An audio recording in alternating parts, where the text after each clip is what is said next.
I ain't got shit to talk about today, so I'm not gonna do our weird little Whoa, half-baked we're intro. just gonna dive Yeah. right the fuck in. Yeah. No weird stories for you. You hear me? We don't do that. We're sophisticated, button our shirts up, we're ready to go.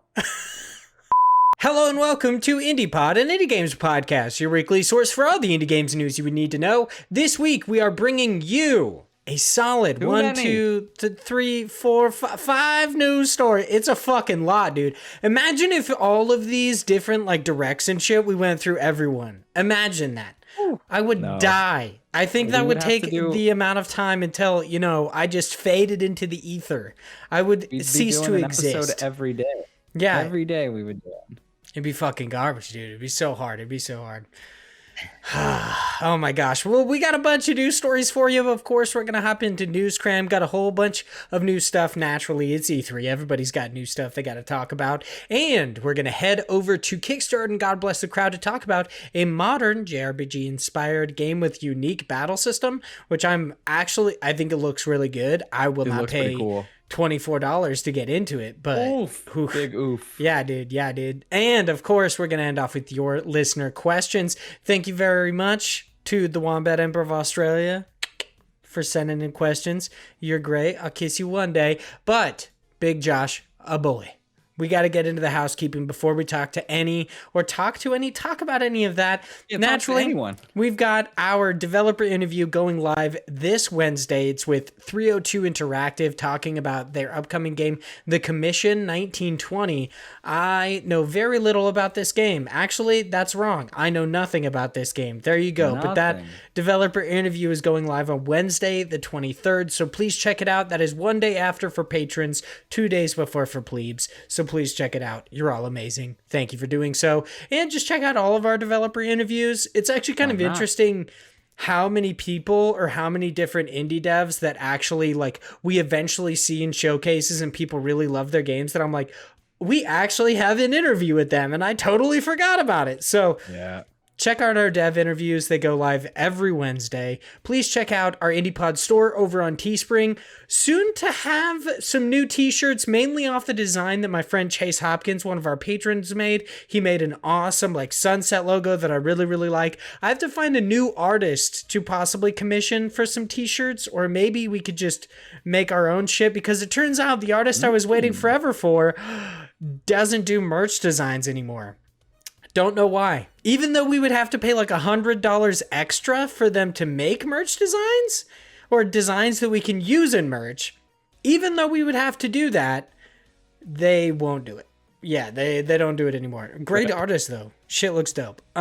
Please check out our YouTube channel over on it's just IndiePod over on YouTube. Please do so. Hit subscribe. Check out these episodes. You can watch them on video and all sorts of other stuff. I might be kicking up the demo impressions again. I've been, I got the tickly fingers. I don't know what that means. I don't know either. I'm wanting to tickle the keys on the keyboard.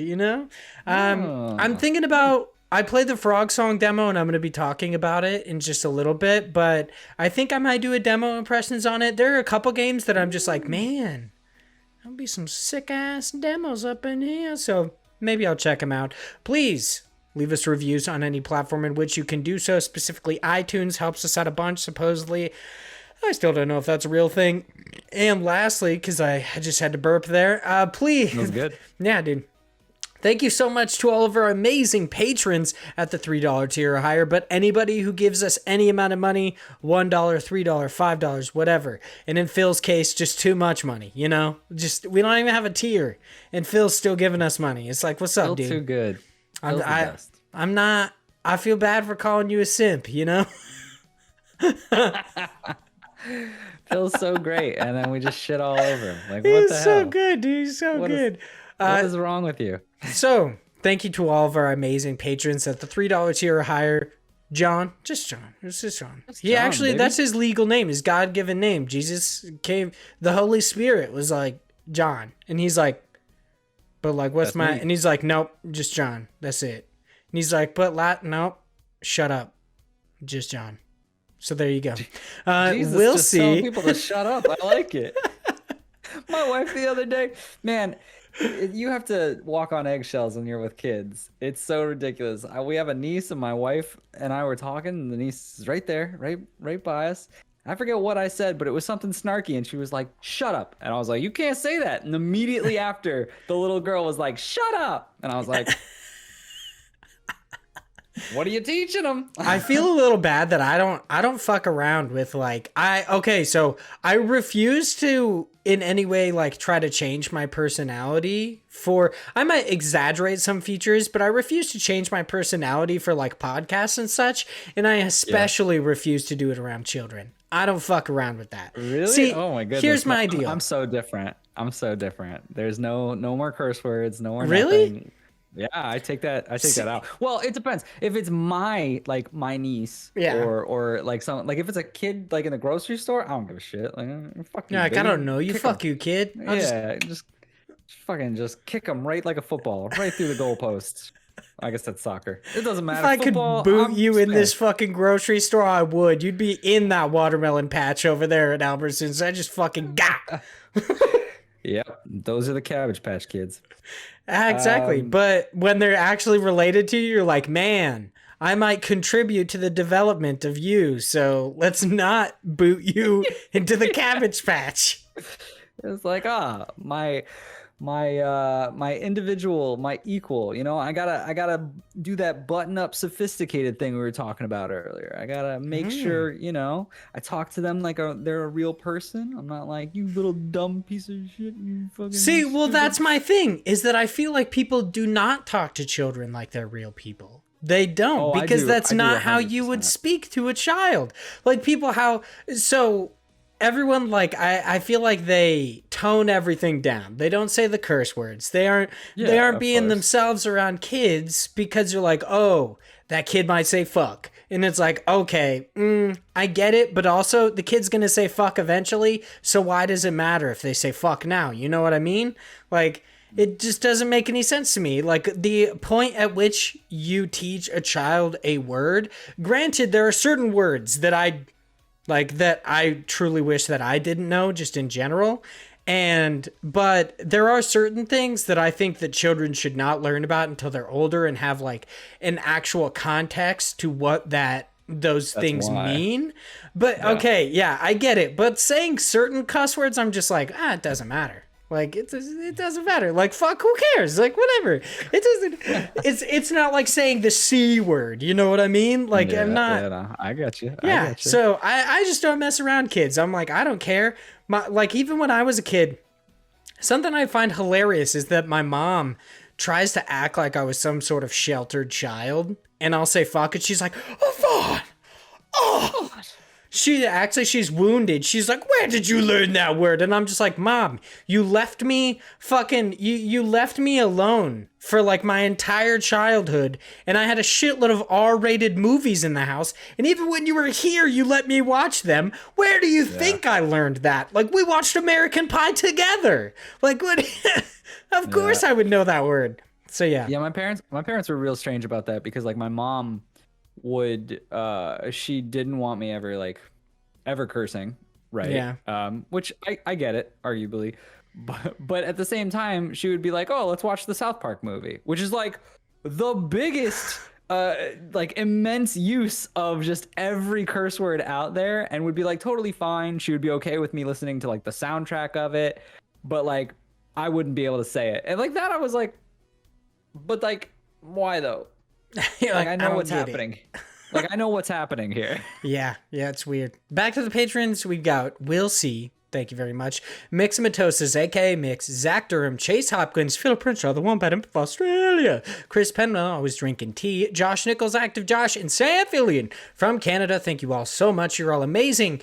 And Big Josh Boy, before you boot that kid into the cabbage patch, let's talk about the games we are playing. You're playing more Gunfire Reborn. Damn, you Yes. played both of these games, Gunfire Reborn and Roguebook. I feel like you've talked So- about them before, so I'm excited to hear them out again. Once again, Gunfire Reborn by Hong Kong Interactive Entertainment. Please tell me about it. All right. Well, first off, did we ever introduce ourselves in this episode? I feel like I did way at the beginning, but I have no idea at this point. You know? I don't remember. Like, Anyway, I'm Vaughn Hyde. That's the biggest of average just boys.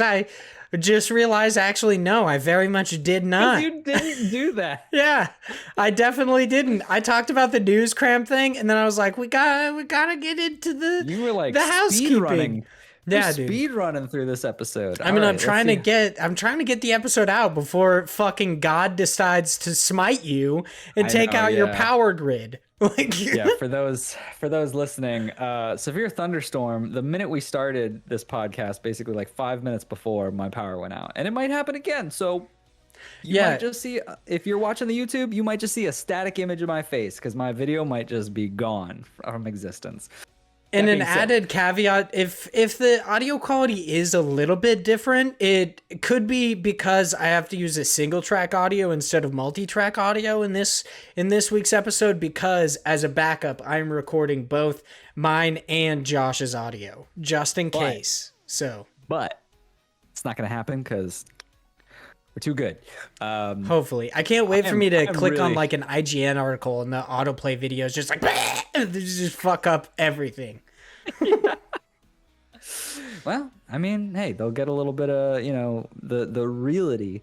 It's not a word. Some ambiance. Reality. The ambiance. Sure, let's go with that. Why not? Of what it's like in a day of the IndiePod podcast hosts. Anyway, I've been just spacing out here for way too long. So let's talk about Gunfire Reborn. The reason why I wanted to talk about this is because Gunfire Reborn is a early access game.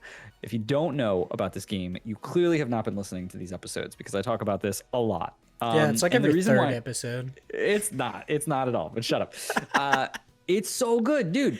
Okay, the reason why I'm talking about this is because they've been doing this in chunk, and this is one of those things where this is a game where if you want to take a look at how to do early access, I think Gunfire Reborn is definitely a good candidate. Benchmark. It's not the best, right? There's probably better ones out there that have more incremental pieces, but like they've set a roadmap and they keep consistently hitting it. They have certain things that they're putting into it that they tell you, and once again they hit their benchmark of, hey, this next patch that just came out, we're going to give you a new character, we're going to give you a new boss, we're going to give you a total change to the talent trees and new like balances and changes to some of the scrolls. And that's what we got. We have a new character, which is super cool. It's this cute little female bunny. Oh shit, you got another new character, not just like the weird walrus thing or whatever, the bear sniper? Bear sniper, yeah. No, now there is a cute little bunny who mainly her two attacks are she can throw out a ton of like daggers. Based on how many bullets you shoot, you'll get dagger stacks, which will then throw out flying swords. And then you also have this flower bloom, these like flower petals that you throw as like a big pink grenade that will mark enemies. And so she has a number of different talents around that of like marking people to do things like have extra damage if people are marked, or to do negative effects to them, like debuffs if they're marked. You have the swords that will fly out and will just cause like a crazy amount of damage if you have things that will like say, oh, a percentage increase with every dagger that hits a certain character, or if you mark someone, daggers will fly at them without you actually using the skill, things like that. Really cool character. I don't think she's as overpowered as some of the others that have come out. She seems, if anything, a little underpowered, but granted, I'm still learning her kit, so I don't know really where to stack her yet. I've only played her like 2 or 3 times, right, so far. But they even added a new difficulty mode, because that was one of the things that my friends and I were kind of getting to, where we were like, oh, it's still the same, but like we had found a way to get through it every time pretty consistently, where we weren't always dying. But now they've added another layer of difficulty, and it's kind of like Ascensions. I forget what they're called. It's our incarnation mode, and there are just levels to it.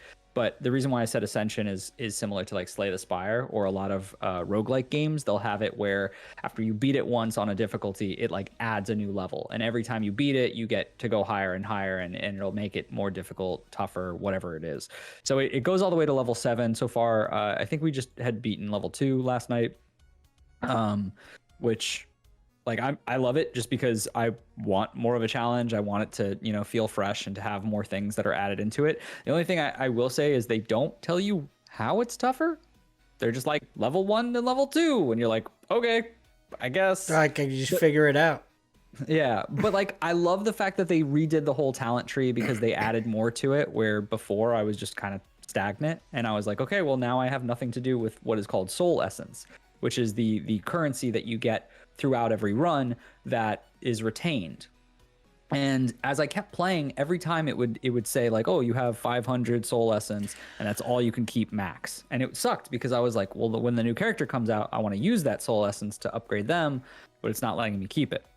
Well, they've changed it now where you can keep it, but what they've done is in the newer, the harder modes, they have these specific characters that will show up randomly, and they will sell you items for that soul essence now. So instead of using it to upgrade your talent tree, you can upgrade it for specifically that run to get you some kind of bonus, whether it be cooler guns or just passive skills or upgraded versions of scrolls that exist, which I thought was really cool.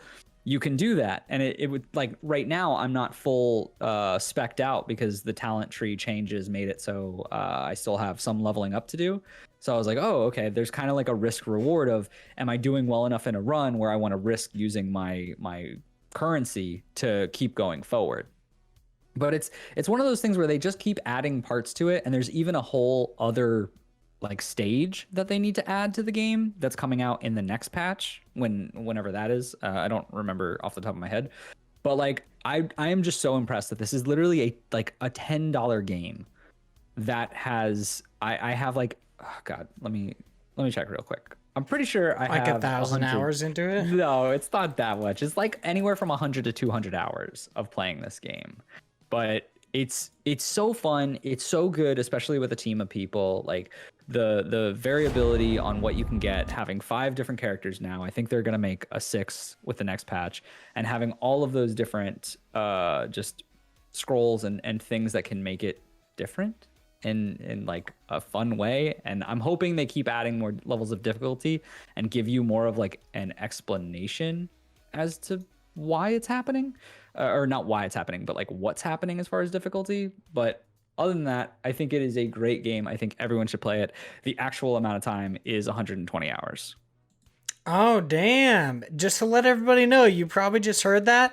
That was me trying to go to the Gunfire Reborn Steam thing and the video audio playing with audio. So there you go. Fun stuff.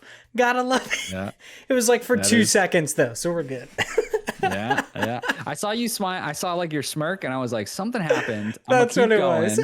I was like, I wonder how much Gunfire Reborn really is. And I was like, I wanted to go to the Gunfire Reborn Steam thing. And the second I clicked on it, it was like, dun, dun, dun. And I was like, ah! I fucking hate it, dude. It's so annoying. But yeah, Gunfire Reborn is $11.99. And I feel like you do, like having played just a little bit of it and having Big Josh Boy basically walk me through the game, it was a lot of fun. That is a very, very good value. Plus, obviously, fucking these peeps, they know how to make a game because they put a bunny waifu in it. Just saying, like, they get it. They know how to do it. It's true. It's true. It's good stuff, dude. Gunfire Reborn, though, is awesome. I can't believe they keep, like, what is that? Like, they have 4 or 5 characters in it now? And they're just 5. Consistently increasing it? That's so awesome. Yeah, they have 5. Yep. Yeah, I think the roadmap plans to have 6 at the end. And then right now they have 3 stages, which is like, each stage consists of like 4 levels and then a final boss. And then they're going to add a 4th one to it, and they have a number of difficulty levels, and now they have this one like leveling difficulty, which I think is really cool. Oh, okay. Awesome. All right. Nice. So, Big Josh Boy, what is new about Roguebook that made you want to go back into it? By the way, that is by Abrakam Entertainment, I guess, is the developers of Roguebook. So. Yeah, I don't know how to say that. So Roguebook, the reason why I want to talk about it is I talked about it when it was in its earliest alpha stage, when it was just a Kickstarter, basically. So I had gotten the alpha pass for it, and I threw it off my radar, and I was like, I will never think about this again until it's out. And here we go, it's out, 1.0, baby. It's the official release of Roguebook has happened. They have made a ton of changes to it. It still has the same really cool mechanic of swapping characters. So if you think of like a Slay the Spire, let me backtrack. This is a card game for those who hate card games. You could just turn your brain off and like skip 10 minutes. or so. But basically, this is a really cool one. I definitely enjoy this. It is very similar to a Slay the Spire type game, where it is a roguelike, uh, I guess dungeon crawler, but not really because it's not dungeon per se, but it's a deck builder. And what happens is you have two characters that you get to choose from. There's a pool of in the alpha there was four. Right now I've only unlocked the third one, so you have to go through and unlock the other characters. So I assume I'm going to find that fourth, but I just haven't yet for the amount of time that I've been playing in the new version or the 1.0 version. But basically, you get to select up to two of those characters that are in that pool, and each of them have their own ability, meaning like their own starting relic, so their passive thing. And the way it works is each character is either in the front or the back. And it's like a side view of it. And then you're fighting a bunch of enemies. And anyone who's in the front is going to take damage. So you can, each of the cards that you get in your deck, like as you get handed like 5 cards each turn, each of them have a specific character it's associated with. So if I use a specific card, even if my character is in the back, it'll use it and it will shield up, say, like if I use a defense card, it'll put defense towards both of them. So it's not anything like you have to worry about that. But what happens is you have cards that will just, it won't change any of the placement. And then you have others where that character will either move to the front or move to the back. And so you have to not only balance kind of, like how much damage you do and how much blocking you do from the different enemies that are on the field, but you have to think of the placement of your characters. You know, which one is going to take the damage, which one is going to be in the back, which one is going to be attacking, because some characters have better attack when they're in the front, but at the same time, another one of your characters might have better defense when they're in the front. So it's something that I just enjoy it because it's a lot of kind of back and forth, and it does get very like complex in certain ways. So I just think it's interesting because there's so many cards, there's so many like leveling abilities where as you play as those characters, each character combination has different level scaling. And I mean that in a way of in the game. So it'll be the same every time, right? Where you have two characters and every time you get a certain number of cards in your deck, you get to level them up. But you can only pick either to level up the one character, the other character, or a team version of it. And each one is like a different perk based on those two that you selected, which I think is really cool because every time you pick a different one, like one the characters, you get a different set of types of leveling up. Each time you play the game, you can choose to level up in a different way based on the cards you have. And every time you play, there's also relics, which make your character stronger or make your card stronger, these gems. So like there's so much variety in how each game will play out. And one of the big changes to the alpha is originally you were just moving up this big, like, this grid of a bunch of boxes, and you would have to constantly move up to the top, and like it would just end by the grid constantly moving, and you would have to like run with it. And that was how you had to define what you chose as far as like pathing. Like, because if you would go over here to pick this one chest up, you might lose this health upgrade that was over here because the map is constantly going up. Well, they changed that now totally, and now you have this, like, you can kind of sit there and think about it, but you have these items that will give you vision of the map, and you have to kind of it's random what might be on there, you don't know, and you just have to kind of put different pieces of the map and brighten them up for visibility, and just hope that you get the best kind of stuff, whether that be battles, whether that be treasure, whether that be story beats, whatever it is, like events, random events. Which I think is a really cool way of doing it where it doesn't feel as much rushed. And I'm really enjoying it so far. I've only played like a couple hours of it, but I think that what they've done with it, the changes have been really well thought out. There's even level progression where after each run you get a number of what's called pages, which is like the way to upgrade your characters or your just your chances of getting things later in runs, so it doesn't feel as hard as something like maybe a Slay the Spire, because nothing ever really changes, right? Like now you have some form of leveling up outside of each run. I think it's good. I think if you're a card game fan, you'll probably enjoy this. I would say give it a look. If you don't like card games, it's probably not gonna be the thing. It's just it. No way. It's still fun. Like it's just Like, I just say it because it's not like this game isn't anything where you're just like, wow, I've never seen anything like that. Like, I think the role swapping of the characters is pretty cool, but I don't think that's enough to be like, that's going to get me into card games, right? Like, Yeah. I think some like the people who are already into that idea will enjoy it because it's a neat little like change to like the normal mechanics that you would see in some of these games.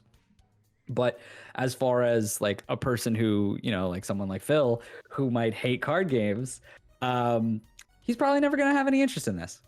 But you know what? I spent like what 6 minutes talking about it. So suck it, Phil. I don't know. I don't know. Fucking why I'm always so skip. We're talking about how amazing Phil is for like 5 minutes, and then just like seriously, like 10 minutes later, he's just like, "Fuck you, bitch." I gotta keep him. I gotta keep him grounded because I love him so much, but I don't want him to get a big ego. Oh, okay.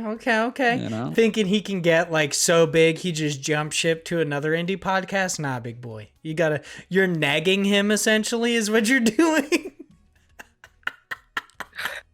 We love you, Phil. Oh my god. So for what I've been playing, Roguebook does sound great. I mean, I personally I've talked about it in the past. I'm not super into games with card-based mechanics.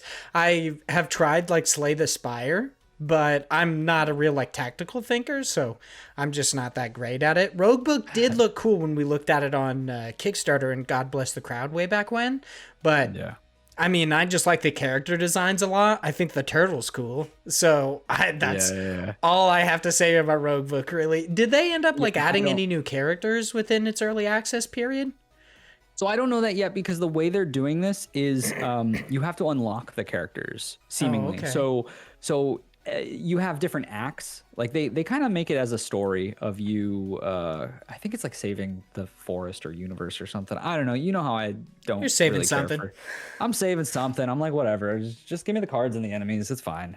But like the way it worked was one of the characters that I had already known from the early access, the way I had to unlock them, they only gave you 2 at the start. And the way that you had to unlock him is he was kind of like a masked warrior, and he was fighting you as the Act 1 boss. And once you defeated him, he was like, oh, why am I here? And he's like, shut up and be our friend. He's like, all right, fine. And so like now he's part of the people that I can choose as a party member. So I'm assuming the same thing or something's going to happen with the turtle that I can get her on our side. She probably won't be an enemy because she seemed like a nice little healer lady. So like I can't see her as being like, I'm going to kill you. But maybe, I don't know. But I don't know if there's going to be new ones necessarily because I didn't keep up as well as I should have, because like I said, especially when it comes to Kickstarter games, like my approach to it is usually just like buy it and never think about it until it comes out and then be excited. Yeah, that approach to gaining new characters kind of reminds me of the game One Step from Eden that we talked about like a long time ago. How like you had to basically defeat people to kind of play as them. Obviously, that's much more like Mega Man Battle Network and not a card game. Exactly. But actually, I think it actually technically has cards, doesn't it? But that's an aside. Yeah, I was trying to talk about the ability to gain new people, but Roguebook, which I really enjoy, like in general. Yeah, me too. It's a good way to do it. It's an interesting way to earn new companions. Unlike, however much I loved Loop Hero, it kind of sucked that to get the like Thief and Necromancer, you had to build up certain portions of your town, and then just randomly they would show up. It kind of sucked versus like actually having to face off against them and see how, in a sense, they're meant to be played in combat. Like you get to see, you kind of get to demo them without actually playing them. And you're like, okay, maybe I will add them to my team or whatever. So I think that's really cool. That, once again, is Roguebook by Abrakam Entertainment. Not 100% sure. The game I first want to talk about that I've been playing is the Frogsong demo by Braun. This was recently shown off in the Wholesome Direct, which we'll talk about in just a little bit. And they have a Kickstarter going on right now, so I would definitely recommend checking it out. You can get like a cute little sticker as an added bonus if you, I guess, give like $5 more or whatever. I think it's kind of fun. The game itself, I believe to get in on the ground floor with just the game. I think it's like $12 American or 15. I actually backed it on Kickstarter because I very much enjoy I really enjoy Frogsong, and then I was like, you know what, I gotta play the demo, because I enjoyed the aesthetic of the game enough to where I was like, I'll back it, and then after I had already backed it, I was like, maybe I should play the demo, maybe I should see how this game plays. So I ended up going through it. $13. Yeah, it's not too much. It's relatively low. So I ended up playing through Frogsong, at least the demo itself. And it is a lot of fun. It's incredibly cute, but when it comes to combat, that's where things start to, I guess, develop issues. The directional combat, because of where the camera is, can get a little bit weird, where like I will swear I'm facing a certain direction, but I'll miss, and I haven't been able to really like sink in where exactly I'm supposed to hit. There are certain enemies, like flying enemies, take forever to kill because you can stand there and they won't attack you.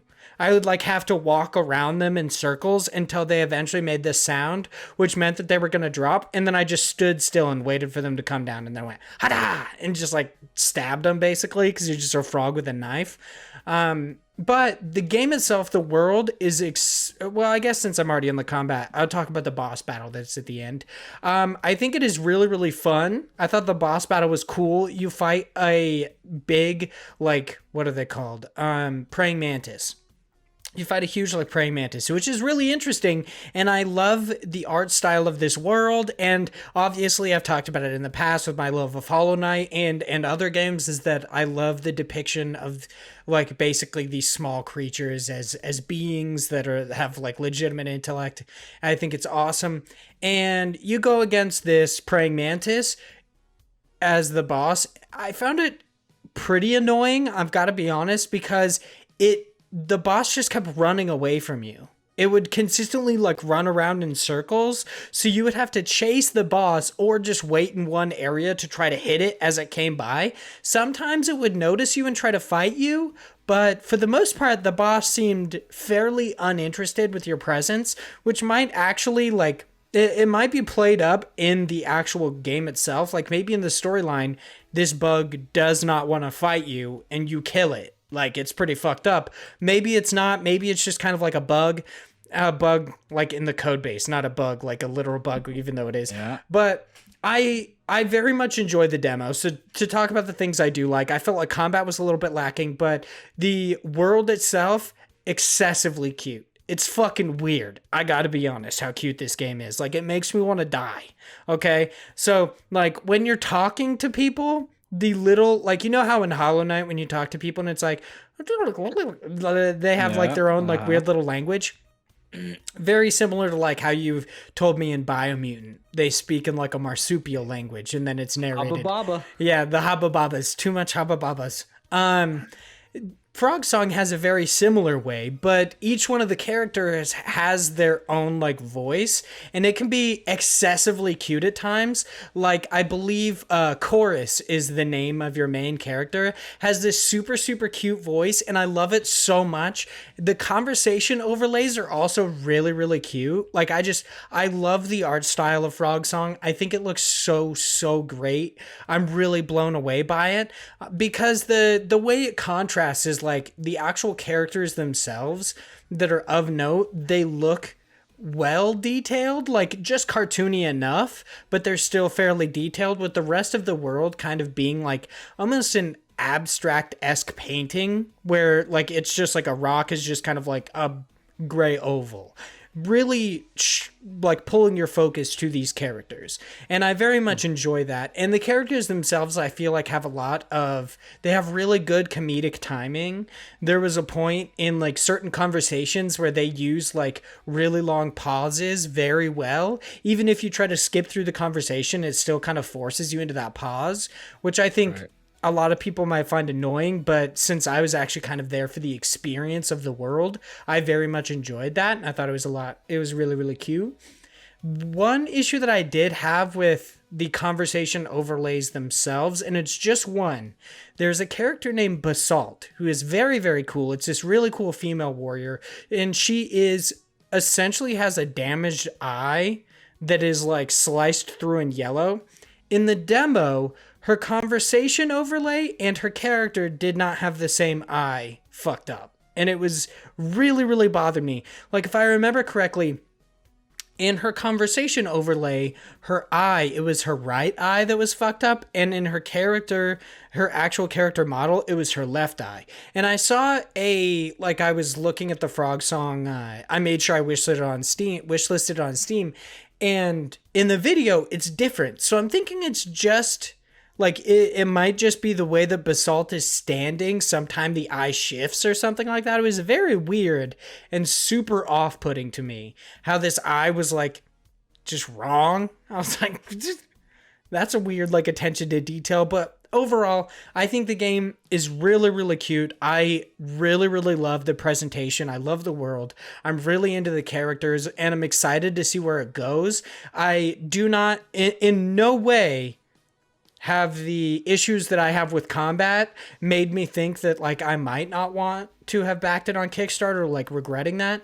Actually playing it made me enjoy it even more, especially because this demo is like an early build. So I'm thinking with a little bit of constructive criticism going into this Kickstarter campaign, that maybe they'll be able to fine tune that combat style. So when the game comes out, it'll be even better. And I'll just be so happy. This game, so cute, so fun. I might do a demo impressions on it. I'm not sure. It was excessively fun though.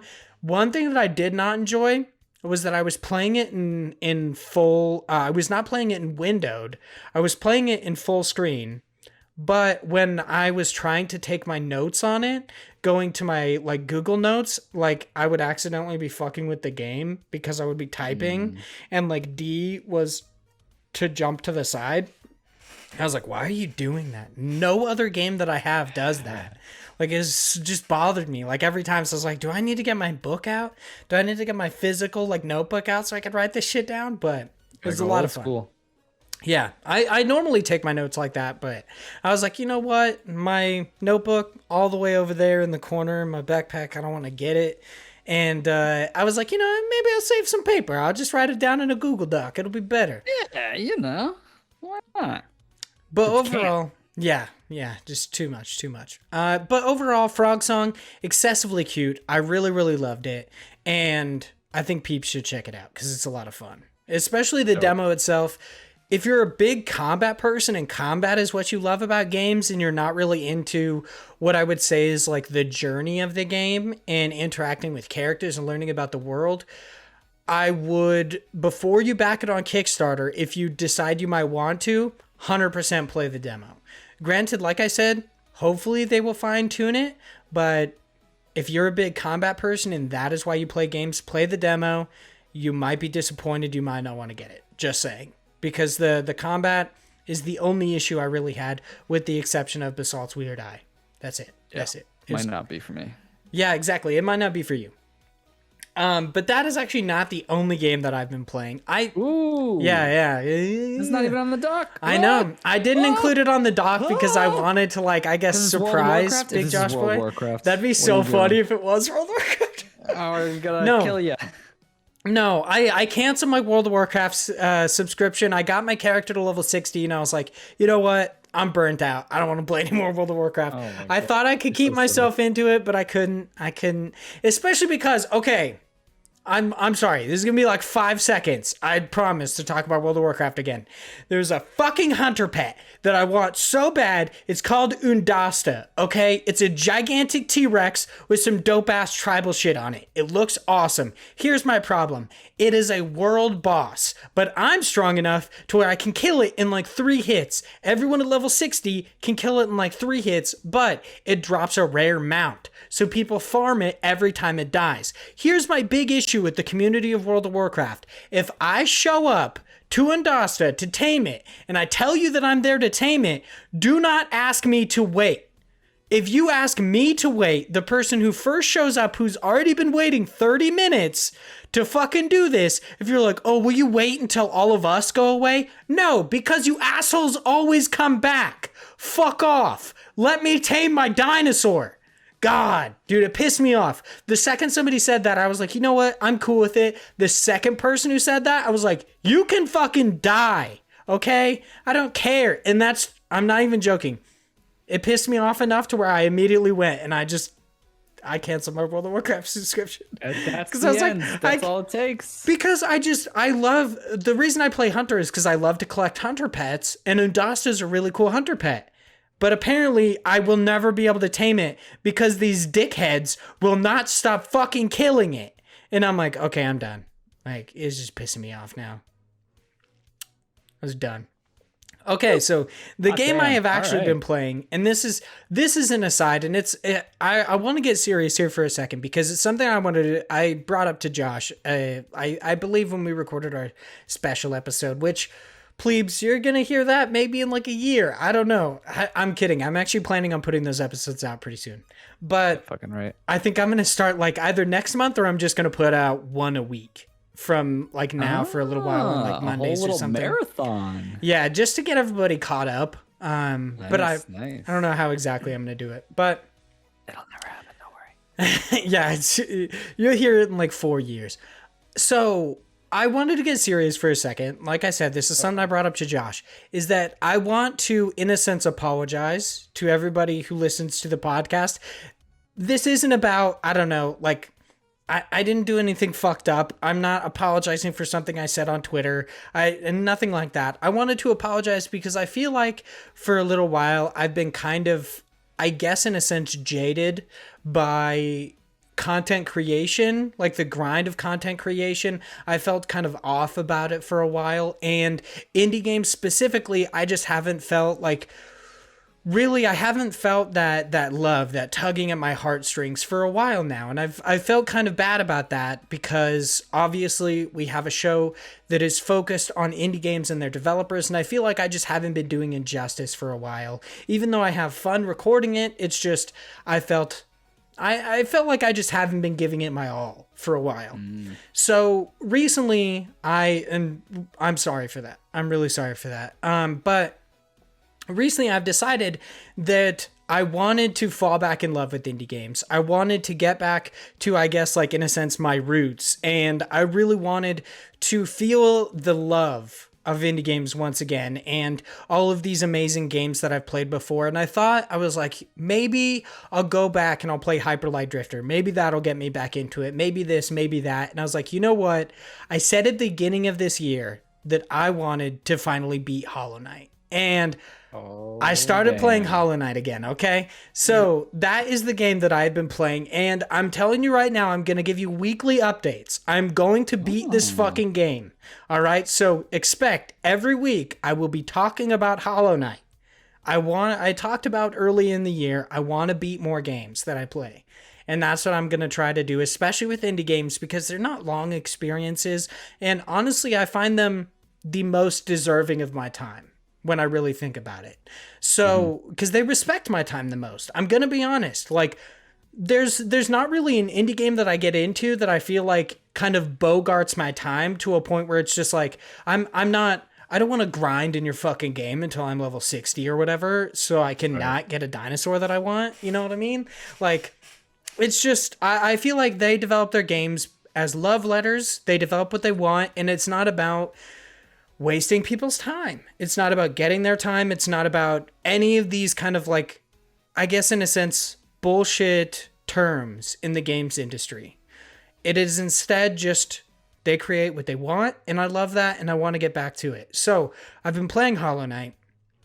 Fuck, dude, I love this game so much. Here's the thing. Yeah, let's go. I feel like what I really needed going into Hollow Knight was I needed to play Souls-like games. I needed to get into that headspace of getting my dick wrecked over and over and over again. But when people like, I was talking to Chris about this, and I feel like it's in a sense like when it was initially said in the community, it meant something different to what it means now, because a lot of people say that the Souls-like fandom really burns them because people are dicks about it. And I feel like it's just because people have gotten a lot of an ego about these games, and it's kind of departed from what these games initially were. So I talked to Chris about this, and I feel like the get good mentality of Souls-like games has been tainted in a way. I feel like the original idea of the get good phrasing and everything was actually like, it's just a like an easy, it's like shorthand for telling you just need to learn. I feel like Souls games teach you how to learn how to play video games on your own instead of going through tutorials. Like that's what I truly feel like the entire genre of Souls-like games is meant to do. And it taught me that going through Dark Souls 2 and almost getting to the end of Neo now on my streams. I don't know when I'm going to do that again, by the way. I'm not sure. I just haven't decided on my new schedule, so probably just going to do Fridays and Saturdays, but I'm not 100% sure. But I digress. Figure it out.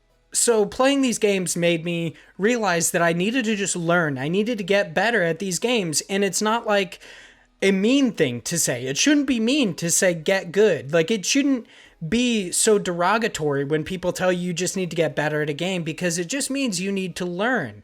You need to look inside yourself and realize that you're the one making mistakes. These games are not unfair. It's just us. It's our skill level. And I've talked about it in the past. I'm not good at video games, but we can all learn how to play these games. It's all just memorization.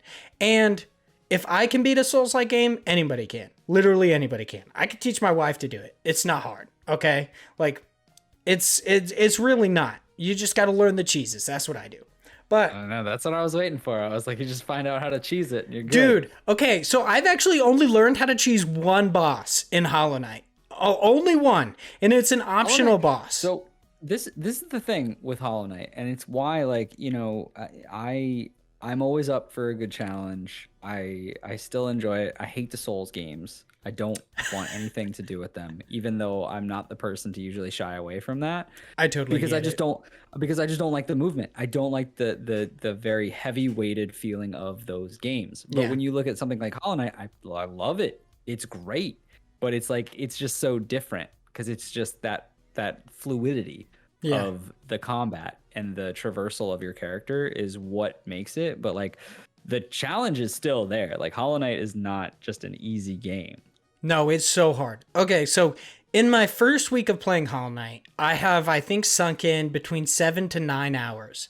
I've been, like every couple days, I've been like, you know what? I'm just going to put a shitload of time into Hollow Knight. So I have beat, I believe, 7 or 8 bosses. 1, 2, 3, 4, 5, 6, 7, 8. I've beaten 8 bosses, including 2 optional bosses, Zero and Elder Who, which are from the DLCs, I believe. I'm not 100% certain.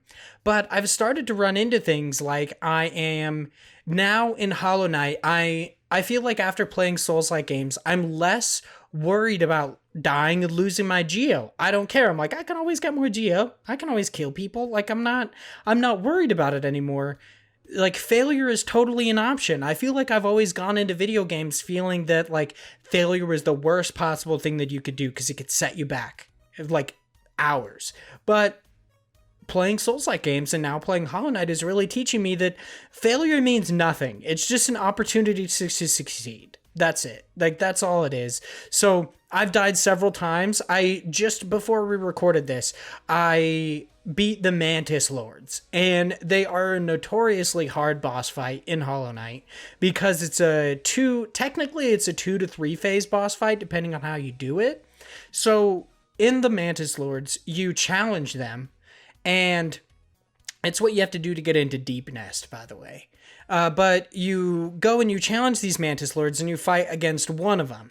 And you can memorize their pattern, and they progressively get faster and faster the later you get into the fight, and they start to mix things up. It's very interesting. And then there are 2 more Mantis Lords that after you beat that first one, the 2 actually come after you. And they're faster. They have the same pattern, but they're faster, and they both come at you at the same time.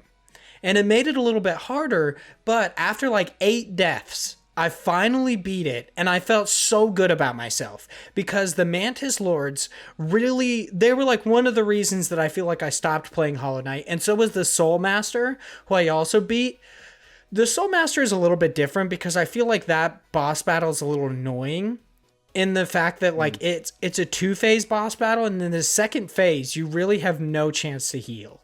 And if you like in between phases, because if you die, you have to do both phases again. Granted, the first phase, it goes by a little bit faster, but you don't actually have a chance to heal because the Soul Master breaks the ground that you're standing on, and you fall, and then he just starts beating the shit out of you, which really sucks. Granted, I found out that if you just run to the right side of the screen, there's a ledge that you could just sit on. And I was like, bitch. So I just sat on it and I healed myself up and then I jumped down. But I'm loving Hollow Knight this time through. I'm feeling so good about it. Like I got the dream nail and I'm loving going around and just dream nailing people and finding their innermost secrets, like what they think about the night or like who they are as characters. I find that so awesome, especially since I got to do it to Quirrell, and Quirrell's just my fucking boy. And I was like, hell yeah, dude. I get to see what's inside your head. And he talks about how like he goes through, he's like, oh yeah, you can see, I believe this is a different conversation, but he's talking about how you can see Deep Nest from a portion of the, I believe it's like in the Crystal Mines or something like that. I don't think that's actually what they're called, but I think it's called Crystal Peak or something like that. But That's fine. Yeah, it doesn't matter. You meet him up there, and if you dream nail him, he like on the inside of his head, he thinks about how he knows things that he really shouldn't, and he has no idea how he knows them. And I really love that just subtle storytelling of Hollow Knight. I'm loving this game so much. The combat feels so good, and I feel like I'm coming to it with fresh eyes now, understanding that like failure is nothing. It means nothing. There are no true fail states, especially in this kind of a game. You have to learn and you have to get better. And once you get into it, dude, when I fought the Mantis Lords that last time, I feel like I got in a flow state. I was only hit like twice in the entire fight. And I felt so fucking good about myself because you just start to get the timing and it just, it feels so good. But I've been droning on about this for probably like 15 minutes. I just want everybody to know, one, I'm sorry that I've kind of gotten jaded about indie games. I feel like I'm back into it. I'm feeling good. And I'm excited to beat Hollow Knight. I'm going to be giving you updates on my progress every week. To give you a rough list of the bosses I've beaten, I beat the False Knight, Gru's Mother, Hornet, Mantis Lords, Soul Master, the Crystal Guardian, Zero, and Elder Who. I beat them all this week. So I'm feeling good, you know? I'm feeling good about this. Cool. I'm going to try to go for my favorite ending, which would be I believe the knight gets locked up, but the original Hollow Knight and Hornet actually escape. And then like in an end credit scene, you see this Mr. Mushroom guy like shoot across the screen in a really weird way. I'm shooting for that ending. But I'm hoping to actually beat Hollow Knight by the end of this summer. And I feel like at this pace, I'm totally going to do it. It is not a long game. Like I'm realizing now, it's not long at all. Like it's kind of crazy. You know, if you know where to go, it's not long. It's the same thing with a lot of Metroidvanias, right? A lot of the time is really you backtracking and being like, where am I going? Like you cut that out, and that's like half of the game time. I'm actually kind of surprised. Like after I believe it's called the City of Tears. After that, I had never gotten past that. That's the farthest I've gotten. I actually fought the Soul Master, and that's the farthest I'd gotten. I died like 2 or 3 times. I was like, this fucking sucks, and I was done. And then hopping back into it, I got past the Soul Master, and I was like, shit, dude, I'm feeling good about myself. And I just kept going. I got a new ability. You get the Slam ability. And I just started like kind of exploring and finding new areas. It's just so much fun. I love Metroidvania so much. Like honestly, they just feel so good. I'm so glad. I feel so reinvigorated when it comes to games right now. I'm excited, okay? I'm excited. I just wanted to say that to everybody. But yeah. We've basically covered everything we've been playing, and like I said, I've been droning on about Hollow Knight for a while, so it is time for us to pop in to our main news stories. Our first news story is actually over on IGN, and I swear to God, if a video starts playing, I will punch somebody in the dick right now. Autoplay setting, off. Fuck you. I can't turn it off because I'm not logged into IGN, but whatever. So, this is over on IGN. It's written by Rebecca Valentine, and it is Disney is open to indie game developers using its properties. During Xbox's E3 showcase on Sunday, not Wednesday. By the way, I'm going to read the majority of this, so please head over to IGN, give it a click. Rebecca Valentine is a really great writer just in general. I loved her stuff on GameIndustry.biz, but now does she work at IGN like full time now? Okay. Yeah, she's a news writer. That's what I thought. I was like, I swear, I see her writing for IGN all the time now. It totally threw me off. Okay, so yeah, there you go. Rev Valentine over on IGN. Writes, during Xbox's E3 showcase on Sunday, we learned that Disney has given its blessing for its Pirates of the Caribbean IP to be used in Sea of Thieves for a new expansion. As it turns out, it's open to handing off more of its IP in the future in a similar vein, and it's not just to big studios like Rare. Speaking to IGN, SVP of Walt Disney Games, Sean Shoptaw, I guess is how you might say that, I don't know, said that Disney was happy to work with the best developers, specifically those who came to them with interesting ideas or interpretations that hadn't yet been done. When asked what was meant by the best, and if it included indie developers as well as big budget AAA titles, Shoptaw confirmed that all were welcome and hinted that that there may already be something along those lines in the works. Obviously, we work with a lot of big AAA partners like Ubisoft, like Bethesda, like EA, and we'll continue to do that, he said, but we are very open to quality regardless of size, right? So if there's strong indie, if strong indie that has a real passion and a vision for a story of ours or a character of ours or anything in our universe, we're all ears. I think that you'll see, I'm realizing how weird it is to read stuff on the edge of my monitor now. It's like too far away from my eyes at this point. Oh my goodness. Giving yourself even more of I'm making it even more difficult for myself. I'm going to be honest. I think that you'll see stuff coming out over time here that really will back that up. So yeah, it's not just about the big guys. The big guys, those are really important partners of ours, as I noted, but we're hoping to work with a broad set of partners across the world. Luigi Priera, I don't know, VP of Disney and Pixar Games, said that in some cases, a big AAA game might not be the best avenue to tell certain stories or focus on certain characters. An indie storyteller, a creative could work on another property within the Disney and Pixar collection of IP in a different way. That person said, because I don't want to butcher their name twice. Those smaller indie kind of experiences that are more personal, I think those are opportunities too. So Joshua, I think way back when Active Josh came on the podcast, like not the most recent time, but before that, we had briefly brought up the possibility of like if we thought Disney would allow people to make Star Wars games outside of like, it was way back when, obviously when they released the whole, like, I believe it's like EA exclusivity that they had. We talked about indie developers getting a shot at Disney stuff. And I think both of us were kind of like, probably they not. Would never do it. Yeah. This is surprising. Right? Like I was very surprised. What do you feel about this in general? Yeah, I thought this was interesting because, you know, a company like Disney, they have to be very, very particular about who they work with and kind of the stipulations of their brand. Like they're very meticulous about making sure that every character is represented in a specific way. Like they don't want someone like, you know, Mickey Mouse being portrayed in this crazy dark light. Like you're never going to get, and this is a weird time because the person just retired, but like Five Nights at Freddy guy doing like a Mickey's Playhouse, like weird Five Nights at Freddy's like mashup, because they would be like, no, we're not going to do that. That's like way out of brand. Right.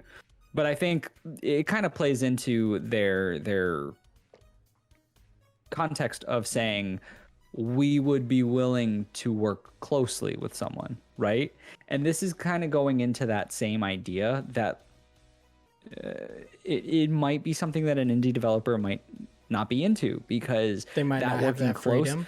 that freedom, yeah, that creative freedom to say, I think a great indie game would be XYZ, and then throw this Disney IP on top of it, and they'd be like, that's great, but also make all of these changes, and you can't do this and you can't do that, blah blah blah. And it's not to say they can't make a great game, but I just don't know how many people would be willing to go into that. Granted, at the same time, if you were working in a company and you like Disney and you were given this opportunity, I think you'd probably jump through the hoops to go through that, just because it would be, one, an amazing opportunity for your company, and two, it would probably be a big, just experience point for you and your team. That being said, I still think you could do a lot of cool things with this, and I think there's ways that you can get around having to have such a big part in changing the characters from a gameplay mechanic. Like you could redo certain existing IPs, like the Mickey's like Illusion Castle or whatever it's called. I can't remember. The Epic Mickey games? Yeah, is that like what Epic you're talking Mickey. about? Yeah, there's one it's something like Castle of Illusion. Oh, okay. Yeah, but there's like the Epic Mickey games. Like, I there's think things like that. people really like the Epic Mickey games, which I think that indie devs could really like revitalize that series. Yeah, I didn't play the second one, but I really enjoyed the first Epic Mickey. I thought it was really great, and I think that I have a lot of nostalgia for older Mickey games on the NES and SNES anyway. But like, I think you can make a good game like that. Like, give it to someone like Extremely OK Games. Make a really good, challenging platform and throw the Disney IP on top of it. Like, boom, you have a super hit with. Obviously, there's work that goes into it, but I mean, like, I think you could easily argue that would be a great selling game. Oh yeah, especially because it harkens back to the days of like Aladdin and Lion King, right, when they released these like movie tie-ins that were basically impossible to fucking beat. Yeah. And I think people would have a lot of like nostalgia for that. Yeah, because you would get people who are branching into it that would still just see it from like a kid perspective, who are like, oh, I love Mickey or whatever character it is. And then you'd also have people like us, like me, if they came out with something like that, and I'd be like, oh, this is exactly like the older games I used to play as a kid. Like, I want to play it again, something like that. I think another cool one would be something like Gravity Falls. Like, I think you could do some really cool things with that IP, and I think that there's so many avenues that you could go with that. You could make something like the people who did, and this would be weird because I don't think they would go to that, but like the what is it, Outer Wilds? Not the Outer Worlds, but Outer Wilds, the one where it's like space exploration. Like, think of something like in that. Yeah, Mobius context. Digital. Yeah, think of that context, but like exploring the strange woods of Gravity Falls, of what was it? Something Peaks? I can't remember the official name of the town. Anyway, I can't remember either. Doesn't matter. The point is, it could be great. I think I'm excited to see what comes out of this. I don't know that anything will come out anytime soon, and I also think that there's probably going to be complications just because of the fact that companies like this are really red tape, like so many hoops that you have to jump through. But hey, if they are willing to work with someone and someone has like a great idea, I'm sure it would be a fun game and I'd be willing to play it. I'm pretty sure Gravity Falls is literally the name of the town. Is it? What am I thinking of then? Peak? I don't know. I mean, there's Twin Peaks. That like it's like an older show. No. Yeah, maybe. I thought there was something else. I haven't watched Gravity Falls in a while. Yeah, I don't know. Fine. Yeah, to the fictitious town of Gravity Falls. So I'm fairly certain that that's actually what it's called. But no, I totally get what you mean. Like there could be. Honestly, the idea of Disney teaming up with basically anybody with having so many amazing IP, I think could be really, really awesome. And we could see a large variety in games that come out of these studios, like how exactly they're created, what kind of genres they take. But also, I'm really looking forward to and seeing, because I'm not exactly sure how it'll go, but I guess experimenting with price, because typically with indie games you get lower price points, but I'm not exactly sure if Disney would be okay with selling something that has their IP attached to it at a lower price point. So I'm wondering if somebody like Mobius Digital put out a Gravity Falls game, if they'd be okay releasing it at lower than $30, or if they would be kind of like forced to release it at like a $40 or $60 tier or higher, because 70 is the new benchmark, I guess, for price points. So I think it would be really, really interesting to see kind of an experimentation of price points right now. I think this is the perfect time to do it as well, because games are both like, they are increasing because of the new console generation, or the like current console generation, with $70 being the now kind of like entry level. Yeah. I don't know, because I think that's a great point. And one of the things I immediately started doing is I searched up Cadence of Hyrule, which is the Crypt of the Necrodancer. They had that, the Nintendo IP, and obviously Nintendo and Disney are not synonymous.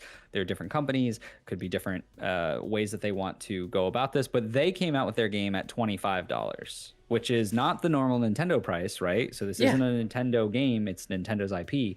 So granted, I think Nintendo had the foresight of being like, yeah, this is not a full-fledged, AAA title, but it has RP.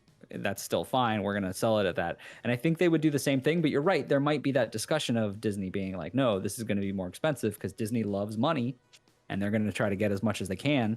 But I also think, unfortunately, just like with Nintendo, people who love Disney, people who love Nintendo, they stupidly pay more money than they ever should. Shit. Yeah, because that's just how it is. Like, they've set a precedence where Nintendo and Disney can just get away with that kind of stuff. And like, I say that knowingly that when that 2D Metroid game comes out, like, I'm gonna pay whatever amount of money that is on that game, because I want it. Yeah. I'm very interested to see what comes out of this. I think the little tidbit of like, maybe some stuff is already in development. I'm very much looking forward to seeing if like within the coming year, within like the end of 2021, beginning of 2022, we actually get some sort of word out of if indie devs are working with Disney's IP and what that'll look like. I think this is going to be awesome. I think it's going to be amazing. Yeah. It's really going to give like, imagine like a whole generation of kids playing all like new Disney games. Cause like when we were growing up, I feel like there weren't a large variety of Disney games to play. Like I only ever saw like a couple Toy Story games or whatever, but now there's like a massive variation that kids they could now play these like awesome Gravity Falls games. They could play like really cool Toy Story games. They could play Wall-E games. Like, and it doesn't have to be connected to movies. You know what I mean? Like, it's not a movie tie-in game. Instead, it's just like, this is just a Wall-E game. Like, I would love that shit. I think that's so cool. So I hope that happens. I think it would be great. But speaking of great things, also on IGN, this one written by Aiden Strahan. Strahm, I don't know how to. Yeah, so I don't know how to do that one. Writes a big wrap up for the Devolver Digital Direct.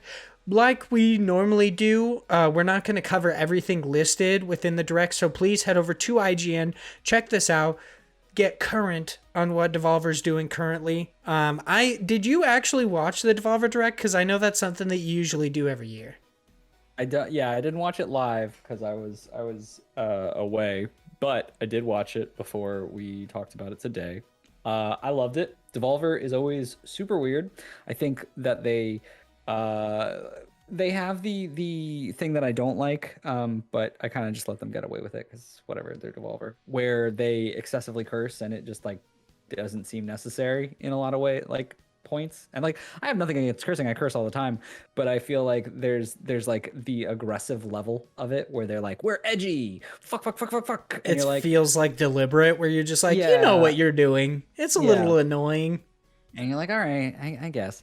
But they're still, they're wacky as hell. They made this whole thing of like monetization as a service of the Devolver Game Pass, like basically calling themselves Game Pass, but they were like, if we'll allow you to sign up so that you can then buy our games and you could pay money to buy our games. And it was like, there's nothing different here. Like, they were just making fun of the industry in general, which is what Devolver does, and I love it. Like, why not? It's just it's a way of trying to be edgy and self-aware in the market that they're in, which I think is cute. Well, it's not just their market. They seem to obviously being like parodying everything happening within the entertainment industry. Like the Devolver Max Plus is obviously a poke at Disney, and the idea that you can pay for the service and then pay for games would be like paying for Disney Plus, but then having to pay to watch Mulan. And you're just like, this is fucking stupid. Why would I do that? Like, that just sounds dumb. So I do enjoy that like Devolver is both self-aware about the industry in which it is in, but also just starts taking pot shots at like everybody in entertainment. They're just like, it's all dog shit. We know it. Plus the continuity of their shows that every one of these has like lined up, and this one was a total just like they derailed the entire continuity of it, but also kept it, which I thought was interesting. I'm not gonna give anything away because if you're interested in this, you'll watch it. If you're not, you have no idea or care what I'm talking about. I think it was great. And Devolver just, man, they do so good at picking and curating games. Like, I feel like Devolver is the one company from a publishing side that if they had something like a Game Pass, I'd be like, yeah, okay, sign me up. Because they just always have bangers. Like every single one. There's some more than others, you know, obviously. But like every single one of these is a game that I'd be like, okay, I want to try this. Or like, I really need this, right? Yeah. There's none in here where I'm just like, I would never even consider playing this. Like, I know we'll go into basically what we normally do with these, but like every single one of these I think are super cool. We've talked about Death Doors. Wizards with a Gun looks super, super cool. I just don't like that it's survival, but it's basically Don't Starve, but with guns, which I think is silly looking. Like that's what it seems like to me. And then there's it does look a lot like that. I initially thought that it was developed by Clive for a while. Yeah. I was like, this looks just like Don't Starve, and then turns out it's not. Yeah, Phantom Abyss looks great. The Demon Throttle one, I think it's called, but it's only a physical. Yeah, the physical only game. Yeah, which pisses me off. But then like the one that I'm most interested about, and of course, lo and behold, it's a card game, but it's Inscription, because it's this weird like board game, card game, horror game. Dude, I didn't even understand what it was. I watched it because I knew that you were going to talk about it, because I saw like the card game thing and I was like, oh, okay, he's going to talk about this. Watched like 2 minutes of it and I was like, I don't know what this fucking game is. I'm so for it, because I don't know if you know if you ever played Pony Island. No. But it is a weird game, dude. Pony Island is so strange. And I can't wait to see this person creating an actual like horror game that looks creepy as hell. And just the mechanics that go into it. Like, I'm super pumped for this. All right. Yeah. On your idea of like places that if they made a Game Pass-esque service, I think Devolver and Annapurna would probably be the only ones who would have like too.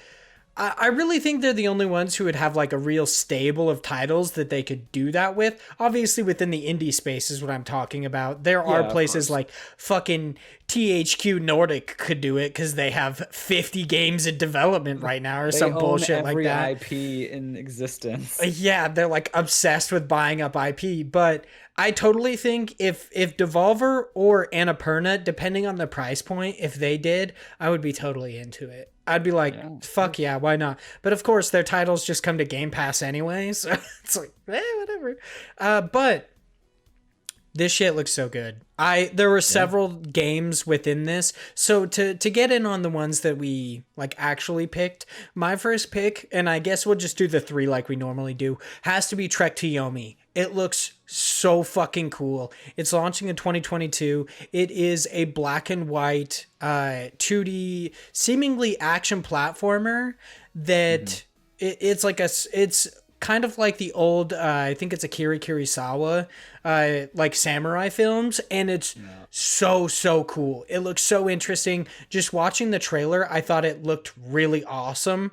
I don't know, obviously I haven't played it. I don't know how good the combat is going to feel. I don't know how well the shading is going to go. Like, I feel like at times with the black and white, it might actually be kind of hard to see your character or who they're fighting. Similar to, I believe there's a game, if I'm remembering correctly, it's called Unworthy. I've checked it out a couple times on Steam and I've almost purchased it, but it is like a Souls-like combat-esque game where it's got this really difficult combat, and I'm afraid that I won't be able to actually understand what's going on because it is the minimalist color palette of just like the white, gray, and black, very similar to Trek to Yomi. So I'm very interested in this. I can't wait for it to come out in 2022. I think it's going to look so good. So Big Josh Boy, what is your first? I mean, I pretty much gave all of mine. Oh, you right? already did? I guess, yeah, because I did Phantom Abyss. Yeah. I did well, I guess Death's Door, because we've already Oh, known yeah, that. dude, it And then I looks would so say Inscription. Okay. Like those are my top three. Like All I'll just rant them off quickly because we're gonna do this with a bunch of them. So like There's like 3. It's fucking there's- obnoxious, dude. yeah, there's too many of these. And granted, like at the same time, I don't really have a lot for Wholesome or Guerrilla to talk about, but like I honestly, that's the thing with Devolver. Like I feel like you could pick all of these and I'd be like A plus. So the second game I wanted to talk about was actually Wizard with a Gun. Dude, that animated opening looked so fucking cool. I loved Yeah. it so much. And the entire just like idea of it sounds really cool. I think it's a little weird how many games are actually doing this right now though, because there's Wizard with a Gun, there's Trigger Witch, and I'm fairly certain there's another. There are like several indie games that are trying to do this like magic take but with a gun. It's a little odd, but I'm into it. They all look good. I think it's just trends. Trends Yeah. happen. People catch on to the same idea. It's the same concept of like when was it? Like the early 2000s of like zombie movies and zombie games of just like everyone wanting to do a zombie thing. Yeah, but it's kind of weird because I don't know where it's coming from. It's not like it's like Oh, the yeah. zombie craze mean- came from like we had like Dawn of the Dead, which I really loved. Then we've got like Walking Dead, the kind of like took the world by storm, so everybody wanted to make something with zombies. But I don't know where the mages gun? with fucking guns comes from. Like I don't know why exactly that's happening right now. Granted, Yeah, I don't know. I think it's really cool because I've always said, why does nobody in Harry Potter punch somebody in the fucking face? Like it's always bothered the shit out of me because they're always like fucking doing shit with their wands, and I'm like, but what if you just fucking punched them? Like no one would expect it. Like it's just because everyone's just shooting miscellaneous spells at each other without saying the actual incantation. But Wizard with a Gun looks really cool. I think the actual Survivacraft elements of it are really interesting. I don't want to play with anybody else. Fucking spoiler. I'm not looking forward to that aspect of it. Yeah. Good luck surviving, baby. I know, right? I am looking forward to like finding out if I can kind of create my own wizard and customize their like what they look like, because in the trailer they Right. had like multiple different wizards and the way they looked. I really like the diversity of their designs. Basically yeah. just their hats, if I'm being honest, but I hope I can change my hat is what I'm saying. Yeah. And I'm hoping nice that hat. you can actually kind of like manipulate the types of magic that you want to use, very similar to like Wizard of Legend, how you could choose different types of spells to go into, like different elemental types. I hope you can do a similar thing in Wizard with a Gun, but I'm excited. I think it looks really cool. And then the last title I wanted to talk about, one, I did just want to hit on Demon Throttle. I think it's really cool that it's physical exclusive. I haven't heard anything about it like possibly being a timed exclusive like we're going to talk about later with the super rare shorts, but I think it's interesting. Also, I did just want to, I remembered what I was going to say earlier. The Five Nights at Freddy's like creator thing, technically those are indie games. The only reason that we're not covering that situation is because I couldn't actually find any articles that covered it when I just initially went through. And granted, I wasn't looking for them specifically, but we would be talking about it if I had found one on like IGN, Polygon, GameSpot, Twinfinite, like Nintendo Life, whatever.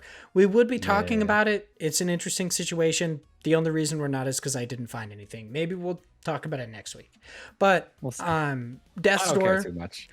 I think it's a little interesting, like somebody being kind of forced out of the games industry because they. I think the context is really weird. Like as far as like I'm not the one to say like you shouldn't be political in like I hate the people who are like stop talking about politics and talk about video games. Like that's not the way the world works.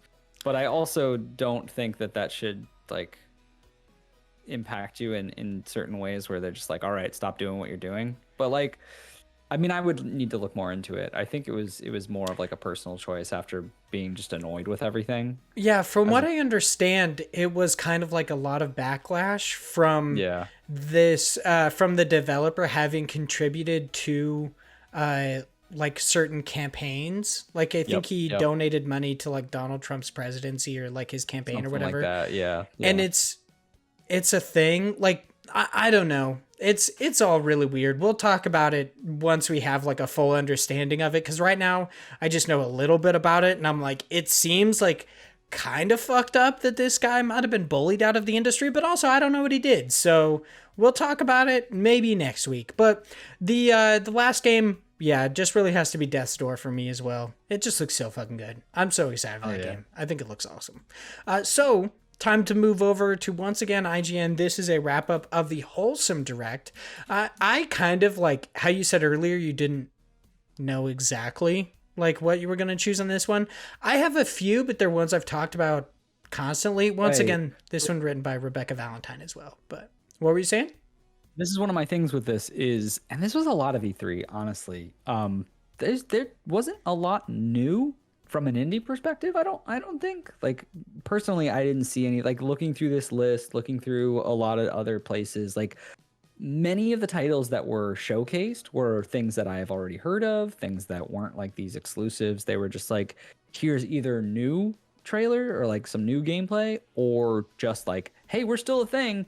And we talked about this in weeks previously, but there's some really cool stuff out there. But just to your point, we've talked about them before. I think like Tracks of Thoughts. I think Frogsong looks cool. I don't know much about it, and you talked about combat probably not being a big showcaser, which is kind of like a game killer for me. Spirit Swap, which I guess I kind of talked about, which is like lo-fi beats to matching 3, but like that's not really going to hold me as far as a game type. I just think it's cool with that. Yeah. We've also talked about fucking Skatebird a million times. Like Skatebird is another one that I love. But like all of these games are things that either I've seen before or just like had never been something I would be into. Yeah, I think know. it's interesting that there are like a couple games that we haven't heard from for a really long time since their like initial reveal, I guess, even in a sense, because they weren't really revealed. It was just like, oh, check it out. A developer, like I think it was a Polygon article that originally talked about paparazzi. And it was just a developer on Twitter being like, I'm making a game about where you take pictures of dogs, which I'm still waiting for that one. I forget what it's called, but it's essentially the same thing, but you take pictures of weird ass birds. Still waiting for it. Oh, yeah. But there are some games that like, I mean, granted, there are a bunch that I haven't seen, and I'm actually kind of glad that they do the like, oh, we're still here thing in a sense. Like, I know I've been a bitch about it on episodes, like other episodes, but I'm kind of glad they do that because there are certain games that I might have missed before. Like, I think Witchwood looks cool. Granted, yeah. I think it might not actually be my type of game, but I think it does look really cool. Frogsong just looks so good. Garden Story obviously looks really good. I'm very excited for both of them. There is Moonshell Island. I feel like hasn't been showcased a whole lot, but I've been following it on Twitter for a while, and it looks very, very good. And I'm pretty excited for it to come out. But Are you super excited for Power Wash Simulator? dude, ever since that fucking Polygon article that talked about that like a couple weeks ago, I'm like, what is up with these weird ass simulators that everyone is super into? Like, I truly don't get it, but I think it's so interesting how many people get into them. It's like, it's crazy. That one I can kind of see, because as a person who has to power wash his stupid sidewalk now because of HOA rules, I hate doing it, but it is like in a way calming. Yeah, it's like soothing. Yeah, it's very soothing to watch how just like high speed water takes away dirt, and like the act of just, I don't know, it's so weird, man. It just looks so nuts, and you're like, oh, there's a lot of dirt that was right there. What the hell? Yeah, so for the Wholesome Direct, did you actually watch it, or we just both I watched parts. I watched parts of it. I did Jenny dirty. Unfortunately, I did not watch it. I'm so sorry if you're listening. I doubt you are. But I only watched a few parts. I couldn't keep up with the whole thing. Just because honestly, for me, like I would have if I didn't go on vacation the week of E3. Like I came back and I was just like, there's just so much to watch. I was like, I can only go through so many if I'm not in the moment of it, because like we're already past that point. Like I gotta keep up with the next amount of things or anything in my personal life. So just highlights really.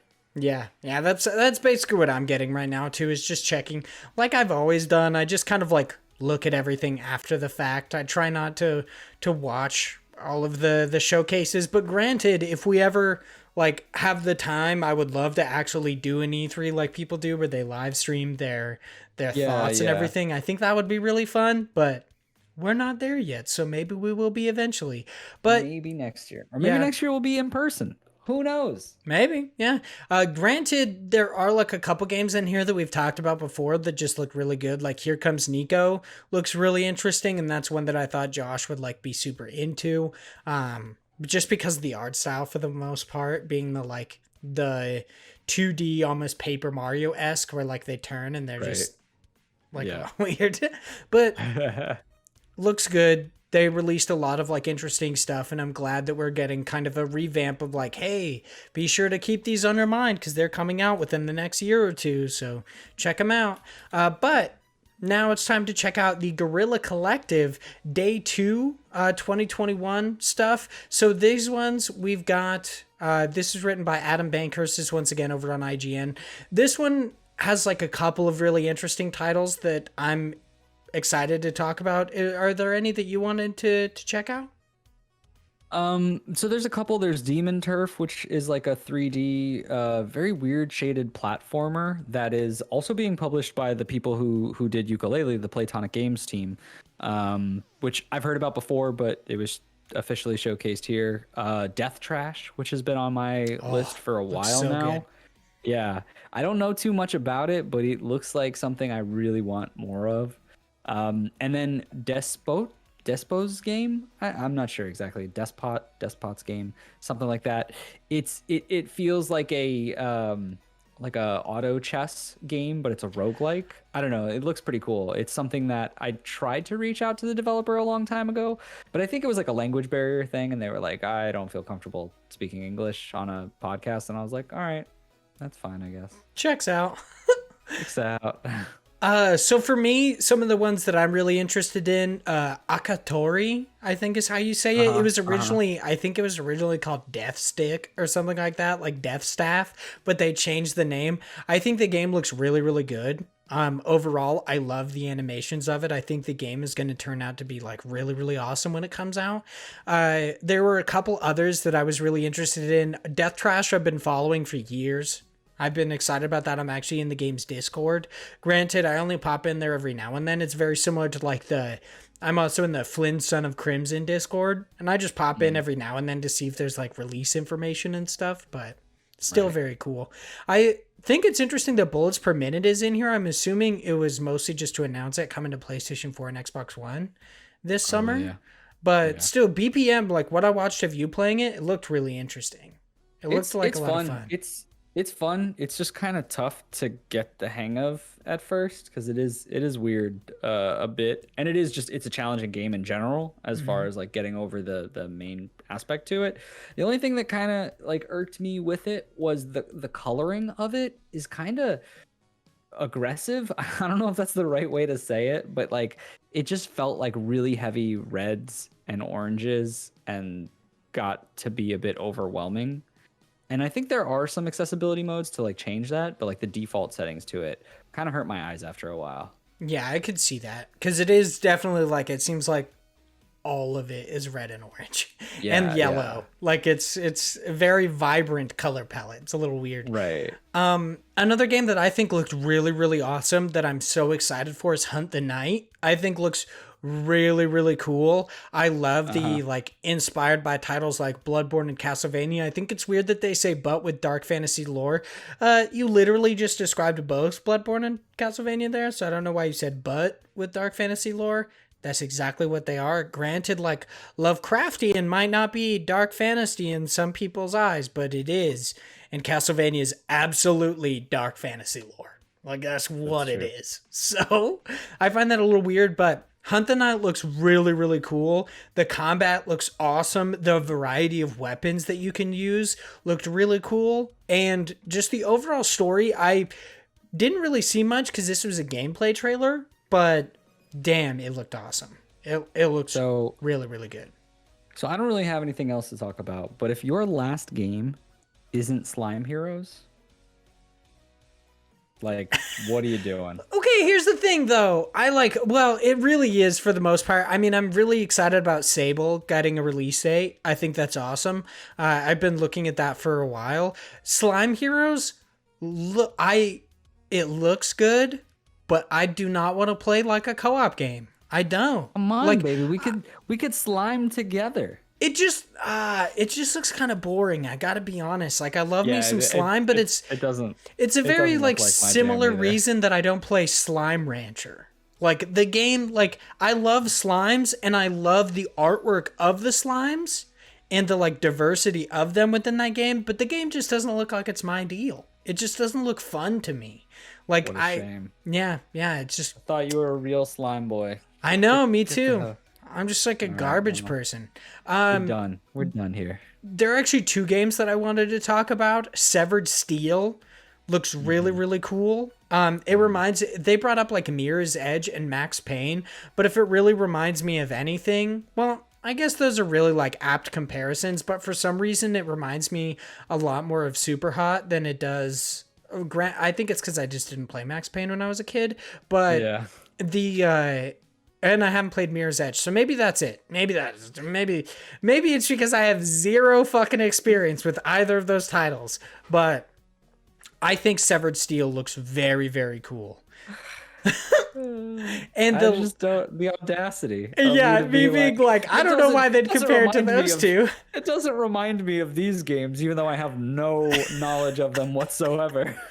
Well, I thought it was really cool that they did the like weird kind of showcase of it, where it was like, I put out the demo and a lot of people are doing weird shit, and he blows up the wall to get to the other side. That was really, really cool. I love the amount of experimentation that is seemingly taking place in Severed Steel. I think that looks really, really cool. But I guess we'll see what happens. The last game I really wanted to shout out was actually Wolfstride. I think looks fucking very cool. It's like a fucking turn-based mech game, but it's a fighting game to where you try to bolster your defense and also attack at the same time. It looks so awesome. I love it. And the like weird kind of noir take on it, where it's just black and white color palette, looks really, really cool. I like that a lot. But those are the last ones that I wanted to talk about. Sadly, Slime Hero's not in there because it just doesn't look fun. I gotta be honest. Just looks kind of boring. What a sad day. What a sad day. But I think it's cute, I think it's cute. Our last news story that we're going to talk about is actually an update from a story that we talked about last week. This is over on Nintendo Life, and it is written by Kate Gray. We're going to be reading a large majority of this, so please head over, give them the click over on Nintendo Life. I imagine they very much appreciate it. So this is Super Rare Games changes course on physical-only shorts, making them timed exclusives. Unless E3 has completely fried your brain and made you lose all sense of time, you may remember back on Friday that Super Rare Games, one of the major publishers that help indie studios release physical editions of their games. I think it's funny that they say one of the major publishers. I would say that like Limited Run is the only major one. Everyone else, there's so many others. There's like Merge, there's Super Rare, there's I think Super Rare is the one with like the dog with the weird, like it's, I don't know. There's just so many of them. It's excessive, honestly. Like First Edition is another one. Like there's so fucking many. They pop up every like 5 seconds. It's insane. I don't know anything other than Limited Run. Yeah, I know. That's what I'm saying. I feel like Limited Run is the only major one. The rest of them are all just like, sometimes we publish indie games. That's what we do. I don't know. Maybe. It's weird. It's weird. But one of the major publishers, indie studios releasing physical games, announces Super Rare Shorts, which was their plan to fund physical-only indie releases. Now, while physical-only releases may be good news to collectors, it was worrying news for others who had concerns about availability, short pre-order windows, and generally just being excluded from playing certain games. Friend of the site and occasional Nintendo Life contributor Chris Scullion, I don't know, wrote about it, and some of their highlights, they were also like criticizing Devolver's similar plan for Demon Throttle, which I didn't bring out or didn't talk about. One of my favorite lines I've ever seen in a trailer, that demon kissed my wife or something. Yeah. That was just so weird. It's so like, dude, weird. That demon definitely deep dicked your wife. Like, let's be real. That was way more erotic than a kiss. That was so weird though. But I have a few concerns about this. The first is obvious. With limited pre-order windows, 4 months in Devolver's case and only 30 days in Super Rares, players are essentially being asked to make their purchases entirely in good faith without any idea of what they're actually buying. What's more, there's no scope for due diligence. If you're the type who prefers to wait for reviews, forget it. By the time these games are produced and arrived in players' hands, the pre-order window will be long gone. As such, if any of these games turn out to be mini masterpieces, there will be no way for players to spread the word and tell others to check the game out, because there would no longer be any way to purchase it. There are obviously like other people who have gone to Twitter that have talked about how like this is annoying. They've had enough with artificial scarcity and the FOMO driving like physical only games markets. It's really annoying. I believe Super Rare then made a statement about this, saying, so in a statement, they described a couple of changes that they plan to make to Super Rare Shorts, which can be summarized as follows. The games will no longer be exclusive to the physical edition. They will go on sale on itch.io 6 months after physical release. Granted, that doesn't really do much for the console crowd, but if you're on PC, bro, granted, like, you're good. I imagine most of these games you could probably play on a laptop. Like, I wouldn't be surprised. Most indie games are not that demanding, but that is an unfair stereotype that I probably should not be perpetuating. Some indie games look fucking great, like Hellblade. Yeah. Like, no way that you could play Hellblade on a laptop unless you've got like one of those fucking Omen laptops that costs $3,000 or some bullshit. So 0%. Yeah. The pre-order window has been expanded from 4 weeks to 6 weeks. That still doesn't help. Okay. Like that's not that much longer. Super Rare Games also took the time to answer some frequently asked questions following the announcement. The digital version on itch.io will be DRM free. Super Rare will not own the IPs, so developers are free to make sequels or spin-offs. That's really cool. I think that's awesome. The quantities are unlimited. They will print as many copies as there are orders. But still, that's kind of an issue, because literally, like, everything up here, the pointing out of, like, if you want to wait for reviews, you really can't, because, like, you have to pre-order these games to get them. Giving a larger pre-order, like, window and saying, like, oh, all you have to do, like, you can order the game and just, they're, like, making, or what is it, made to order? Like, right. You'd think that sounds like a good idea, because it combats the availability issue, but none of these really talk about how you can't wait for reviews on the game unless you're the person who wants to buy it on itch.io. Right. Yeah, I mean, it's a good point, but I feel like for the people who are going to pre-order and who are going into this, and the people who know about this, they're probably more of like a collector bunch that don't really care whether the game is good or not. Yeah, if you're trying to get it physically, you're probably not wanting it for the game itself, but more for the collection. Right. And maybe I'm being biased in that thinking, or I'm making wrong assumptions, but that's kind of where my head is leaning towards, because like I think that, you know, the average consumer on this probably isn't seeing this story or even aware of like what's happening right now, and probably won't know until later when it's available and things like those reviews come out, which would be an issue in the case that you're talking about, because there could be that potential of, you know, just back ordering, and the fact that who knows if you'll get it ever or how long it'll take. I enjoy the fact that they kind of pulled back and said like, oh, well, we'll do the itch.io portion of it. We'll make the DRM free versions available. Like, I think it's great. Me too. To your point, that the fact that they just kind of were like, anyone who has a console, like, we don't care. And like the PlayStation and Xbox people, they were never gonna get this anyway. It was always gonna be just Switch. But like, there's gonna be people like, I have a Switch. I am not gonna buy this physically, but that doesn't mean I wouldn't want to play it on my Switch. Yeah, I'm wondering if they'll like continue to be a little lenient on this. Like, maybe if it becomes a real success between the physical versions and itch.io, they'll be like, you know what, we'll release it on Nintendo Switch. But then it's just like, then what are you doing? You're just doing the same thing. It's why, and I don't know, because we talked about this before, and in the original article they were like, even if it gets big, we're not going to do any, you know, digital stuff to it. And this was what I was saying of like, yeah, fucking right. Like, no way. It gets big, you're gonna make it. You're gonna do it because you're good. You want money. Like, and I get it. Like, some people would be like, oh, you're just money grubbing and you're an awful person or whatever. It's like, no, people need to eat. Yeah. And it's a corporation that wants to survive. They're going to do what's most lucrative to the company, right? And why would you turn that down because you're like, no, it's got to be exclusive? Like, ugh. Like, for what? For what? You're not going to do that. But at the same time, like, I don't know. Because granted, you know, you could argue that this is stupid and that it's been dumb because they're basically just backpedaling on it. But in the same light, we've spent 2 weeks talking about this. Yeah.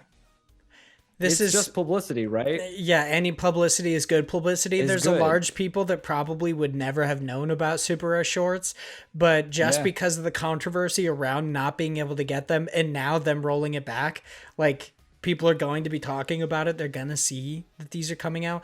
Granted, like, honestly, I have not actually seen a lot of people reporting on Super Rush Shorts other than Nintendo Life. Basically, like, no other site I've seen talk about Super Rush Shorts. Granted, I think I may have seen it on Twinfinite, but like the big sites or the like quote unquote big like sites, IGN, IGN, GameSpot, like Polygon, stuff like that. Granted, I don't go to Kotaku because they're mostly just like the gaming culture website, but it's all very interesting. I gotcha. Maybe this was their whole plan all along. Maybe they knew that it was gonna blow up, and they right out of the gates were like, we're gonna put it on itch. What are you, stupid? Like, let's just make a big stink about it, so the internet gets in a big hissy, and then we have publicity. We're gonna get this free publicity. Like that's the thing, is like sometimes you don't know with these, and it's super weird. It's my wife and I were talking about, not this specifically, but there was something we were talking about where it was someone doing something intentionally, even though it didn't seem like it, and she was like, yeah, maybe they were, and I was like, you'll never know. Like, and it's just like the reality of this world is intentions are so diluted, and especially with social media, like, it's so easy to have things blow up like this that you might never have intended, or maybe you did because you're a mastermind. Like, who knows? Yeah, somebody's out there playing some 3D chess, just manipulating everybody like puppets, and we're just like, wah! Yeah, it's all really weird. I mean, to your point earlier that you said, like, people might say that if they release it, they went back on their word, they're releasing it digitally on these storefronts or whatever, that they're like money grubbing. This is something that came up so I used to write for Handsome Phantom. Phil, one of the writers that still, I believe he's actually senior editor for Handsome Phantom now, he went to Twitter and was talking about like Bethesda having to apologize to people for having exclusivity for their upcoming titles outside.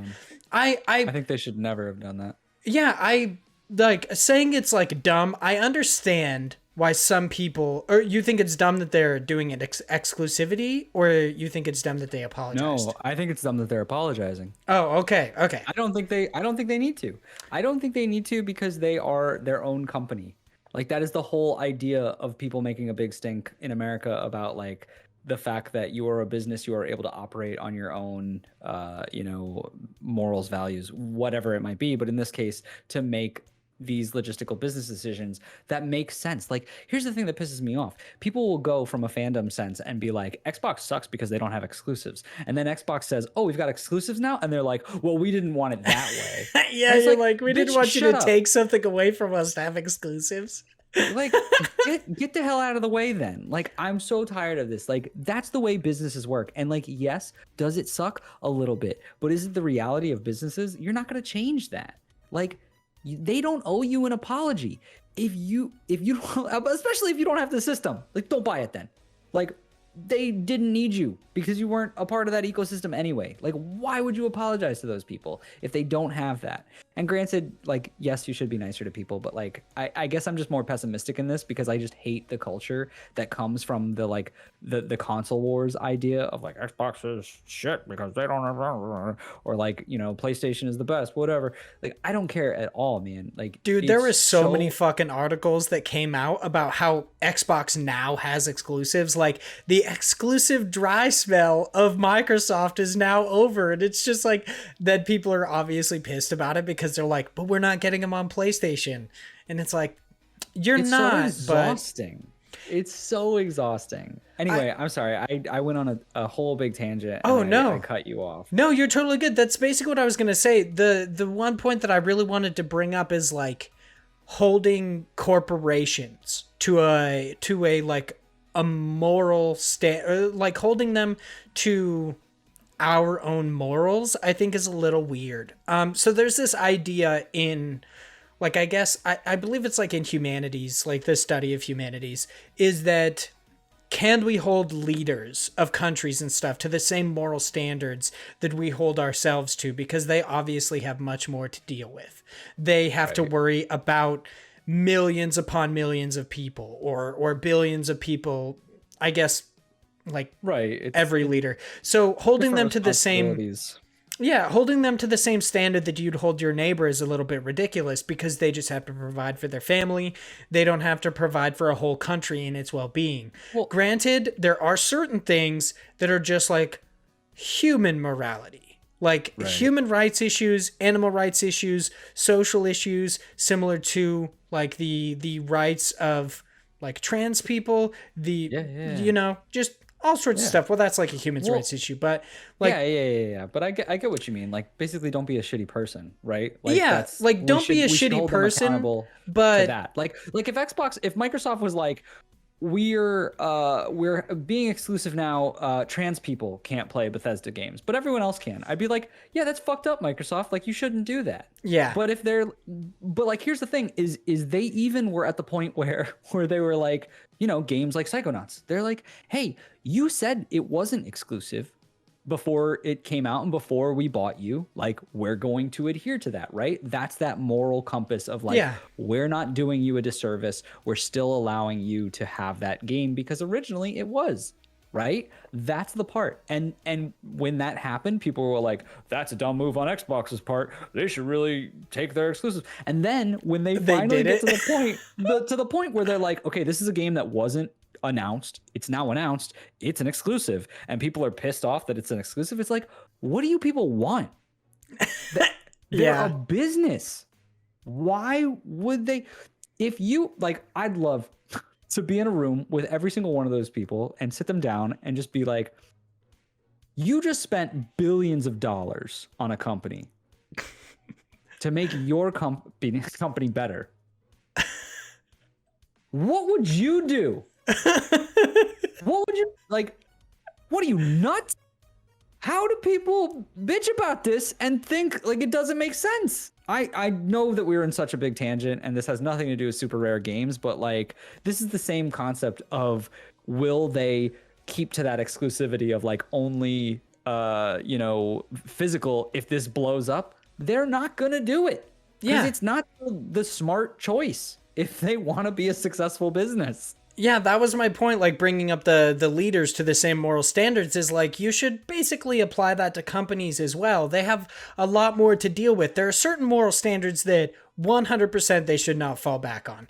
There are like human rights issues, animal rights issues, certain social issues, all of that. 100% hold people to it because they are human. But when it comes to like actually running a business, we need to all just kind of like crawl out of our own asses about it because they have so much more to deal with. I'm not going to act like I in any way understand what it's like to head up $1 billion company and what it takes to run that and provide like millions of jobs, like thousands, millions of jobs or whatever. So I really can't like, I can't fault them for this. And something that I brought up with Phil, and I'm also sorry that we're going on this tangent. We're going to move on to news crime in a second, but this is also like the only time that we get to talk about like video games sometimes. But yeah, like one thing I brought up to Phil was that people are basically like, there are those people that are annoyed because they've had loyalty to Bethesda for a long time. For sure. They're like, I played all of your games. I bought all of your games. But those same people feel like that they deserve something because of that loyalty. And it's like, but you didn't only play their games. Like you spent $60 on a game and you got what you paid for. You got the game that you paid for. That company does not owe you anything more than that. You got it was what you paid for. Yeah, it's all transactions. Like we should not think of companies as friends. Like I love so many, like I love Team Cherry, but Team Cherry, these developers are not my friends. Granted, they're people, but if they made a deal, like an exclusivity deal, I can't really judge them for that because I don't know why they made it. I don't know what kind of like incentive they were given to do that. I just know what I have to do from now on. It's like, okay, if they made it to where none of like Silksong only comes to Nintendo Switch, granted, that'd be a stupid idea. But if they did that, I'd buy it on Nintendo Switch because that's what I want. Like, I know what I'm getting. I know what I'm putting my money toward. If you don't like it, don't buy it. You'll miss out on Starfield, whatever. It really doesn't matter. But if you really are the person who says you love Bethesda so much, why should the barrier of a console hurt you that much? Like, that's something that I've really like wondered about. But whatever. There's of course the idea that like not everybody has the money to pay for these really expensive consoles. Of course. Yeah, for sure. Gaming is an expensive hobby. It's something that you do have to like, you have to put aside money for. If you already bought a PlayStation 5, maybe you can't buy an Xbox, but maybe you just save up over time. You don't have to play Starfield at launch. It's coming out like within, I believe in like 2022. So like you have some time now to save up if you wanted to. If this pisses you off, I get it. I totally understand.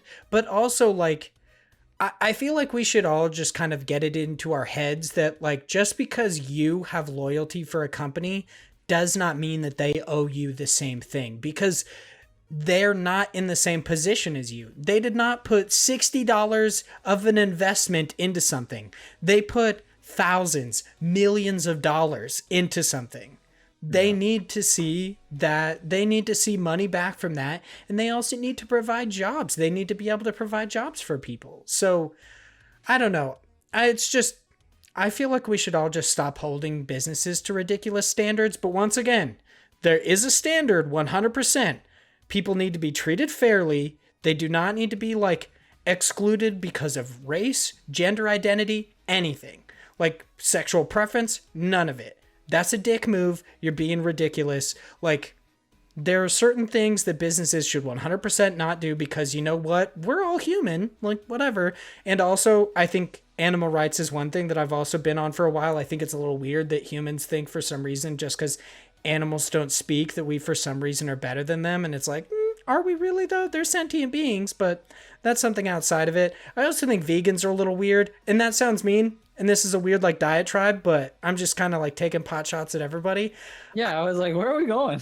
Oh no, this is the last thing I want to say is I feel like vegans are a little bit weird when they say they won't eat anything without a face because they believe that there's some sort of sentience in things with faces. And it's like, you realize that plants communicate with each other through pheromones and stuff. Like, you're still killing a living being. You're snuffing out life. Like, that's basically the reality of being a carbon-based life form, is to survive. You have to snuff out life. It's just reality. Oh, it is. So, moving on, outside of diatribes and everything, I'm glad that Super Rare has decided that these games can also come to itch. I think that is actually going to help with the popularity of these games.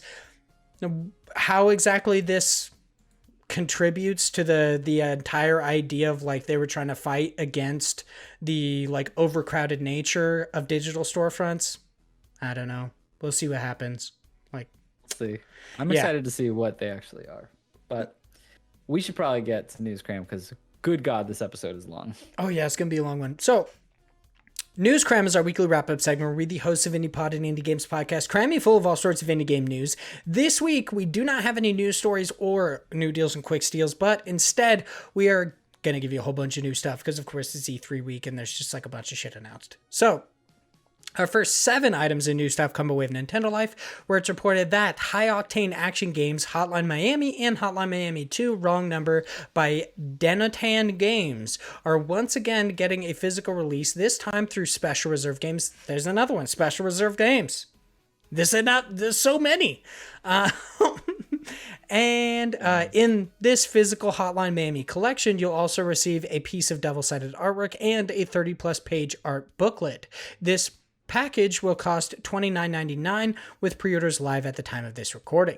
That RPG Glitched by N-House Studios is headed to PC via Steam sometime this year, with console versions of the game releasing sometime in 2022.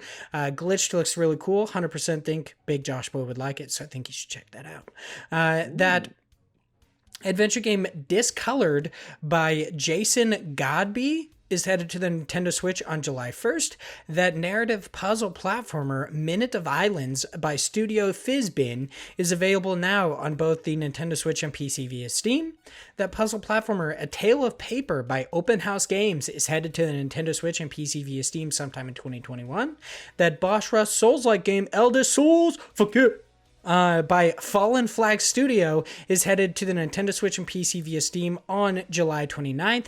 And lastly, that satirical dungeon crawler Going Under by Aggro Crab is getting a limited PlayStation and Nintendo Switch release through limited run games. Yet that's all we know at this time. So we don't know when pre-order is going to go live, how much it'll cost. I would assume $29.99 because that's like a typical price point for limited runs, like standard editions. So keep an eye on that if you want to pick up Going Under, which actually got really good reviews, by the way. It's apparently a really good game.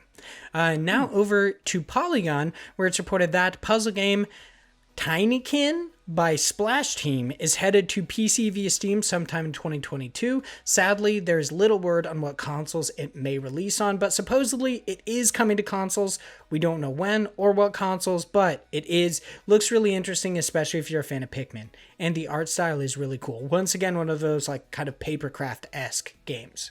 That roguelike dungeon crawler Hades by Supergiant Games is headed to both PlayStation 4 and 5, Xbox Series X and S, and Xbox One on August 13th. Now over on Twinfinite, where it's reported that stealth action game Republic by Camouflage is headed to the Nintendo Switch and PSVR sometime soon. Technically, I think it's in a definitive edition, and it's also like they're getting that re-released on PlayStation 4 as well. I mean, that's fairly obvious considering PSVR. So, but yeah, just thought I'd point that out. Now over on IGN for our last couple of new things, where it's reported that JRPG Ayuden Chronicle 100 Heroes by Rabbit and Bear has just been delayed to 2023. That 2.5D sci-fi retro futuristic action platformer, and that's from their Steam page, by the way, because that's a mouthful, replaced by Sad Cat Studios, is headed to Xbox Game Pass and PC sometime in 2022. That simulation game Slime Rancher 2 by Monomi Park is headed to Xbox Series X and S, Xbox Game Pass, and PC via Steam sometime in 2022. That atmospheric 2D platformer Somerville by Jumpship Studio is headed to Xbox Series X and S, Xbox One, Xbox Game Pass, and PC sometime in 2022. And lastly, that interactive thriller 12 Minutes by Luis Antonio is headed to Xbox Series X and S, Xbox One, Xbox Game Pass, and PC via Steam on August 19th. And of course, we have a developer interview for that one that went live a couple months ago. So please check that out. But Big Josh Boy, we've been blessed with so many amazing indie game news stories that it is about time we give back to the creators in our next segment, God Bless the Crowd. This is where the biggest of average Josh Boys hops over to crowdfunding sites to find something awesome for us to talk about. This week, we are headed over to Kickstarter once again to talk about Sacrifire, I believe is how that's supposed to be said. It's a modern JRPG-inspired game with a unique battle system, rich story, fantastic visuals, and music by Motoi Sakuraba, I believe is how you say that.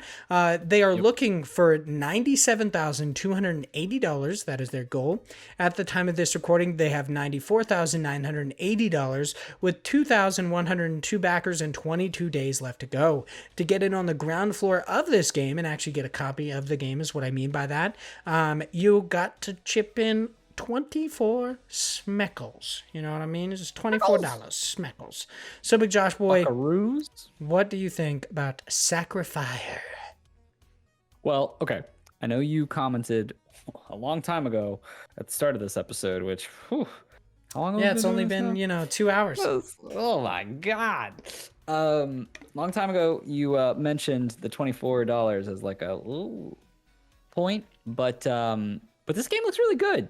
Yeah. I think it looks cool. If you're into, RPG games, this would probably be your jam. I like the way they do combat, because it seems to be, and I don't know, because they didn't explain it fully, but it seems to be like turn-based in the fact that it's your turn to attack and then it's the enemy's turn, and you have like combos that you can press. So like each button is mapped to a certain attack, and you get to like do them in a certain order, and you can create combo moves for certain enemies. They don't show enough, which I think upsets me a little bit, because I want to know more about how that combat plays out, I think, to really understand if this is going to be a game for me or not. Yeah, especially because you have like the different weapon types, and I'm like, what's that all about? Right. So there's different weapons, and in all of the stuff where they showcase kind of like teaching you it, they only have one character, and then they have these other characters. So it's like, is each one going to have their own little abilities and combos and moves? Is it based on the equipment? Is it based on the character? They said they have these things called virtues, which are like skill trees that you can also change out mid-combat. So it's like, it seems like a lot going on all at once, and I kind of want to know more about it to see if this is one of those things where it's like overwhelming, but to a point where it all clicks, or is it overwhelming to a point where it's like too much mechanics, like too much going on, right? Yeah. Sometimes game developers, they put a bit too much in and they get kind of over eager with things, and you're like, I don't know, it just doesn't like blend well. But I think the art style to it is really, really kind of unique but familiar in the same way, right? It looks a lot like Octopath Traveler to me. Yeah. So it has very much that same feel as Octopath, but not as shaded. I think like the shadowing for it isn't as well done as Octopath, but it still looks really nice. I love the world, like watching the images of the main character walking throughout the town. It feels very busy. It feels very lively. The worlds to it and the characters to it, I like their design a lot. I love the little lizard cats. Those things are so cute. Yeah. If you go through the little GIF images of the tiny colorful lizard cats, I'm sure they don't play a big part in the game, but they sure look cute. But yeah, I think that this could be something. I just don't know enough. Like I also really enjoy the fact that you can fight people's like specific limbs. Like it feels very Fallout, where you could like cripple their head or their arms, which probably will play into, are you weakening their attacks? Are you making it so they're slower? Are you making it so they take more damage? Or you're lessening their magic abilities if you're hitting their head, maybe. Like I don't know, like you could get really into a strategy of how you want to play this, which excites me. I think 24 is a little bit high priced in some regards, but also kind of fair, depending on how this game works. I think they had said that there was a release date they were already planning for, right? Was it? Yeah. I mean, they have estimated release date is 2022. Yeah, the Kickstarter, they also say it's planned to launch for PC, Steam, Epic Game Store, GOG, consoles, PS4, PS5, Xbox One, Series X, Switch. So Damn. they're pushing for like everything. Which they don't have any of those tiers that are like, hey, we might go to Switch, right? Like, Yeah. it just seems to be $24, you'll get the game kind of a thing. I think it looks good. I don't know if this is going to be something I chip into, but it's one that I really want to watch because it seems like my style, just based on I guess the complexity of it. Even though it's a turn-based game, like I think it should look really good. I don't know. I guess so. Looking at the images, I know I'm like kind of just rambling here, but it looks like you're able to select people, and it doesn't seem like it's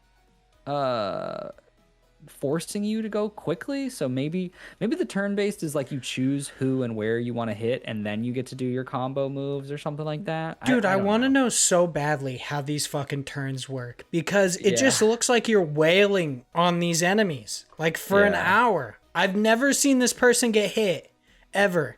Never taken a hit. They just sit there like beating the shit out of somebody for like 45 minutes. Like, oh my god. Yeah, That's so really what I want to know is like, how does the turn-based system work? Because I've never seen anyone else actually fight. Right. Yeah, I think that's my biggest hiccup with this, but otherwise I think everything about this looks really cool. Yeah, I think it does look really, really cool. Basically, my whole like, oh, $24 seems like a lot isn't necessarily that I think the game isn't worth it. It's just that I personally am not like a huge fan of JRPGs, so I'm not sure if I'd be into this, so I probably won't back it now. But if the game comes out and I get to see a little bit more of it, I hear your opinions, I become, a well-informed consumer, maybe I'll pick it up. And if it's 24 or 30 bucks, whatever, the game looks very, very good. It does look really good. I just don't know how a lot of it works. But Yeah. dude, the fucking heretic dude, that character looks so cool. Bro's like everybody else got like spears and shit, and he's got fucking guns. Hell yeah. You know I'm gonna be into that. Plus he kind of like has this cowboy-esque deal to him where he's got 6-shooters. Looks cool. I'm into it. But Too cool. that's pretty much all I had to say about Sacrifire. Is there any last little bits that you would like to talk about before we head on to our listener questions? No, I think we covered it. I think the only thing that I really wish is just that there was a demo to know more about that combat. But, we talked about it. Kickstarter sometimes is just a blind, investment of feeling like you believe in their product and hoping for the best sometimes. Or I'm sure if we dug deeper, like if this is really something you're interested and you want to dig deeper, I'm sure if you went to like their Discord that they have that's listed up there, I'm sure they would give you a better explanation to it. This is one of those things where like we're just taking a chunk out of our time to just quickly skim through this, right? It's not like we're doing like a crazy like, deep dive report. Yeah, we're not doing a video essay on this. Yeah, but there's a lot out there. If you are interested, check it out. It looks pretty cool. Yeah, definitely. So once again, that is Sacrifire over on Kickstarter. It is a modern JRPG inspired game with a unique battle system, rich story, fantastic visuals, and music by a person whose name I do not want to butcher again, but seemingly they're really cool. I don't know. They do, they work on a lot of like the Tales game, and I think they did one of the Golden Sun games.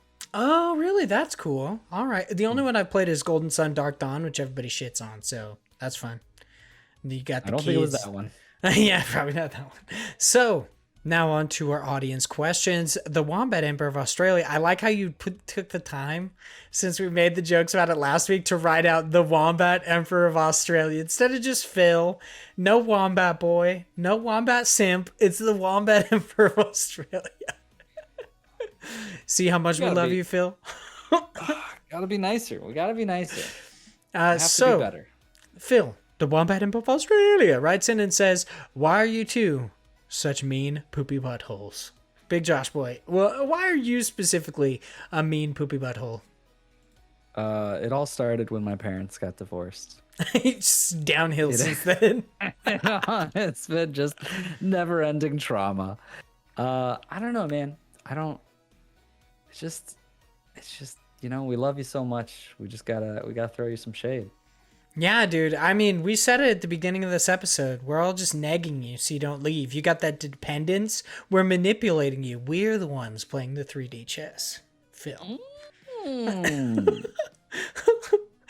So obviously that was just a goofy question. So the next question is, being both users of Game Pass, are you excited by what you saw at the Microsoft/Bethesda E3 conference? If you did indeed catch up with it. No, but I'm fairly certain they're continuing their, like, all first party games are headed to Game Pass, which means that, like, Bethesda's titles, so Starfield, Elder Scrolls 6 and such, I'm going to get that on Game Pass. It's going to be cool. I am excited though. I think that's going to be awesome. Plus, dude, all of the games that were announced, whether it be like 12 Minutes coming to Game Pass, Somerville coming to Game Pass, Slime Rancher 2, which, like I said, just because it's got slimes doesn't mean it's my deal, but like Replacer, all of these games coming to Game Pass, fuck yeah, dude. That's going to be awesome. I'm going to try so many games that I really probably wouldn't have tried before. I'm so excited. That's the beauty of Game Pass. Oh yeah, absolutely. It's so worth it, man. Honestly, to answer your question, like, I'm so hyped. It's Game Pass, and I've said it before, and a lot of people have said it. It's the best deal in gaming. Like, it really is. You get so much value from it, especially now. Like, it just keeps getting better. I feel like the fact that there are so many good Bethesda games and Xbox games coming out, it honestly makes me a little nervous because I have no interest in playing some indie games because there's just so many Microsoft games coming out, and I'm like Psychonauts 2. I'm like, why can't you still be indie so I could talk about you? Because I'm so excited to play that. I'm playing that shit. I know. I'm super excited for Halo. I'm super excited for Starfield. I'm super excited for that one, like, vampire hunting Redfall, game. I think is what it's called. Looks interesting. Weird. Yeah, that one looks really interesting. But yeah, I'm super hyped that there's also still, like, indie games like 12 Minutes that are going on Game Pass, because I would be paying money for it otherwise. And it's like, no, I just have this really cool deal where I pay, that monthly subscription, and I just have a bunch of games. Like, there's sometimes games where I just don't talk about, but like I've been playing through on, Game Pass, like Maneater. Maneater is ridiculous. I never would have got it because it was just like a game that I probably wouldn't have liked. But yeah, it's like fun. the Jaws PlayStation 2 game. Yeah, well, no, it's relatively recent. It's like 2019 or 2020? No, I was just relating it to it. Yeah, you just play a shark that eats people and levels up because of it. Yeah. It's like ridiculous, but like I really enjoy it. But it's one of those, like, it's a perfect Game Pass game. It's like something to just pick up, try it, and be like, this is fun. But like, I don't know that I'm gonna be like, I gotta play tons of hours of it. I just really enjoy it, and it's super cool that I have the opportunity to do that. Yeah. I love Morgan, yeah, she's like telling you to get the fuck out. I have like you're done. By the way. I have the glass on my door, which is actually remarkably noise canceling. But she's staring at me. She's sitting on her stairs, staring at me because we got to go to her dad's house for Father's Day. But Game Pass in general, like my biggest survivors, Josh Boys, but also Active Josh has said, best deal in gaming. I've tried so many games on there that I never would have before. Like, I'm not a co-op person that much, but granted, Josh also kind of got me into it, like playing Deep Rock Galactic. I never would have played that. I don't think I would have gotten any further in Children of Morta if I hadn't played it on Game Pass. Like West of Dead, for the same reason. Granted, we got a copy of that, but I really didn't want to have to change my Steam to that Steam to play it. Big struggle, man. Yeah. I'm just adopting some of your behaviors. So, nah, it's so good. I'm so excited for all of these amazing games that we're going to be getting on Game Pass. And like, it let's be honest, it's not only incentivizing, like, Game Pass is just a perfect deal for, like how we were talking about earlier.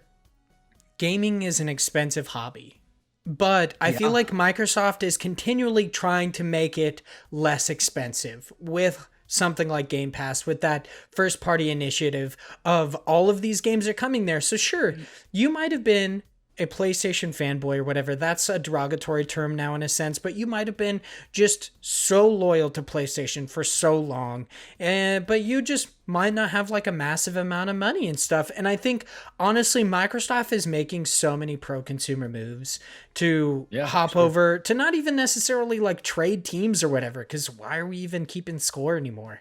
Hop over, do what's best for you.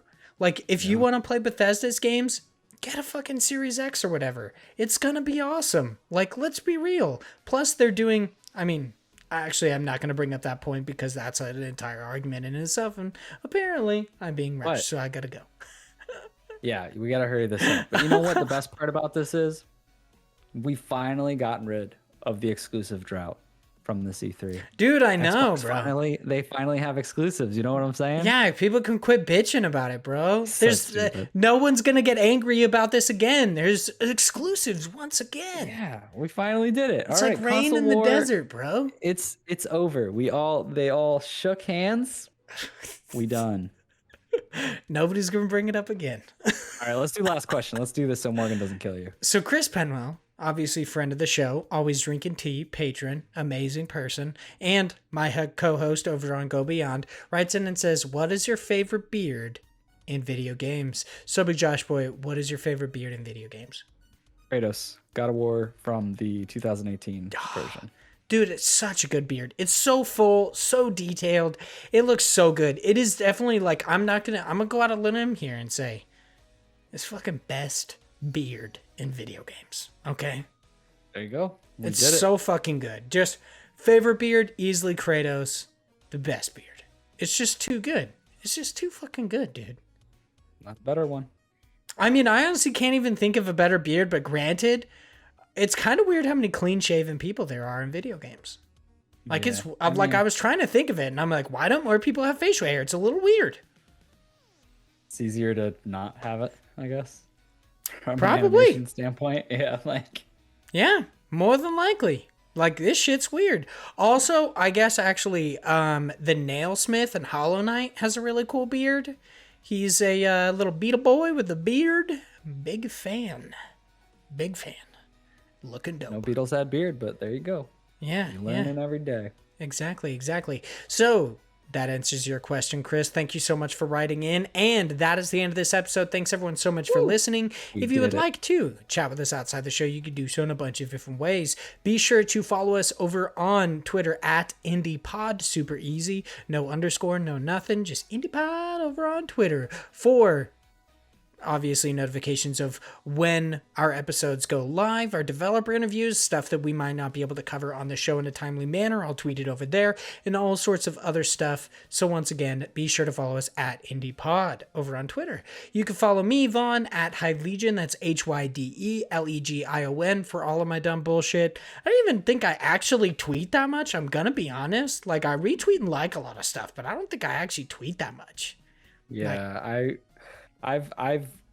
I'm so bad about that. Like I've talked about this before. I don't know if it was here or somewhere else, of like trying to get into the nature of being like, oh, I should build my brand and our brand and be better about that. And then I get on social media and I'm like, this is exhausting and upsetting because It's I keep also seeing like, just, yeah, you just feel like it's like, did I even need to say that? Like, there's so many things that I tweet that I'm just like, did I really need to? Like, there's somebody definitely looking at my tweet right now being like, really, dude? Like, did somebody need to know that you just scratched your balls? You know? Like, I need to know. oh, that's a good point. Yeah. I'll have to hit up You Big need Josh. to Boy. update. Yeah, just tag me every time. Okay, sounds good.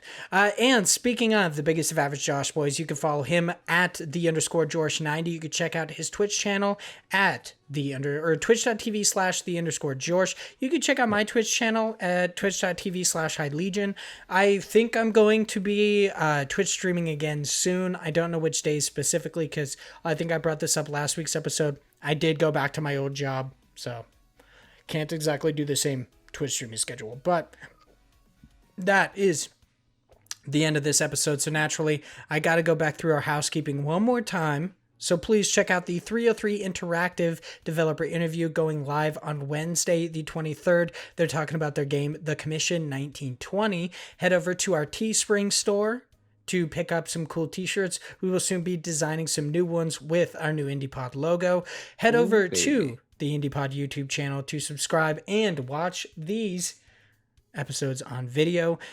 Please leave us reviews on any sorts of place in which you can do so. I would also include YouTube in that, but specifically iTunes supposedly helps us out a bunch. And lastly, thank you so much to all of our amazing patrons. If you give us any amount of money, you're amazing, but we made a commitment to say all of the $3 tier and higher, so I got to do that. John, just John, Jesus says so I'm going to follow it. I'm not a rule breaker like that, you know? Like, I'm not trying to go out on a limb here. I'm not trying to sin. It's just John. We'll see Mixamentosis, aka Mix, Zach Durham, Chase Hopkins, Philip Renshaw, the Wombat Imp of Australia, Chris Penn, always drinking tea, Josh Nichols, aka Active Josh, and Sam Fillion from Canada. Thank you all so much for being patrons. You're all so amazing, and we will talk to you all next week. Goodbye. Bye.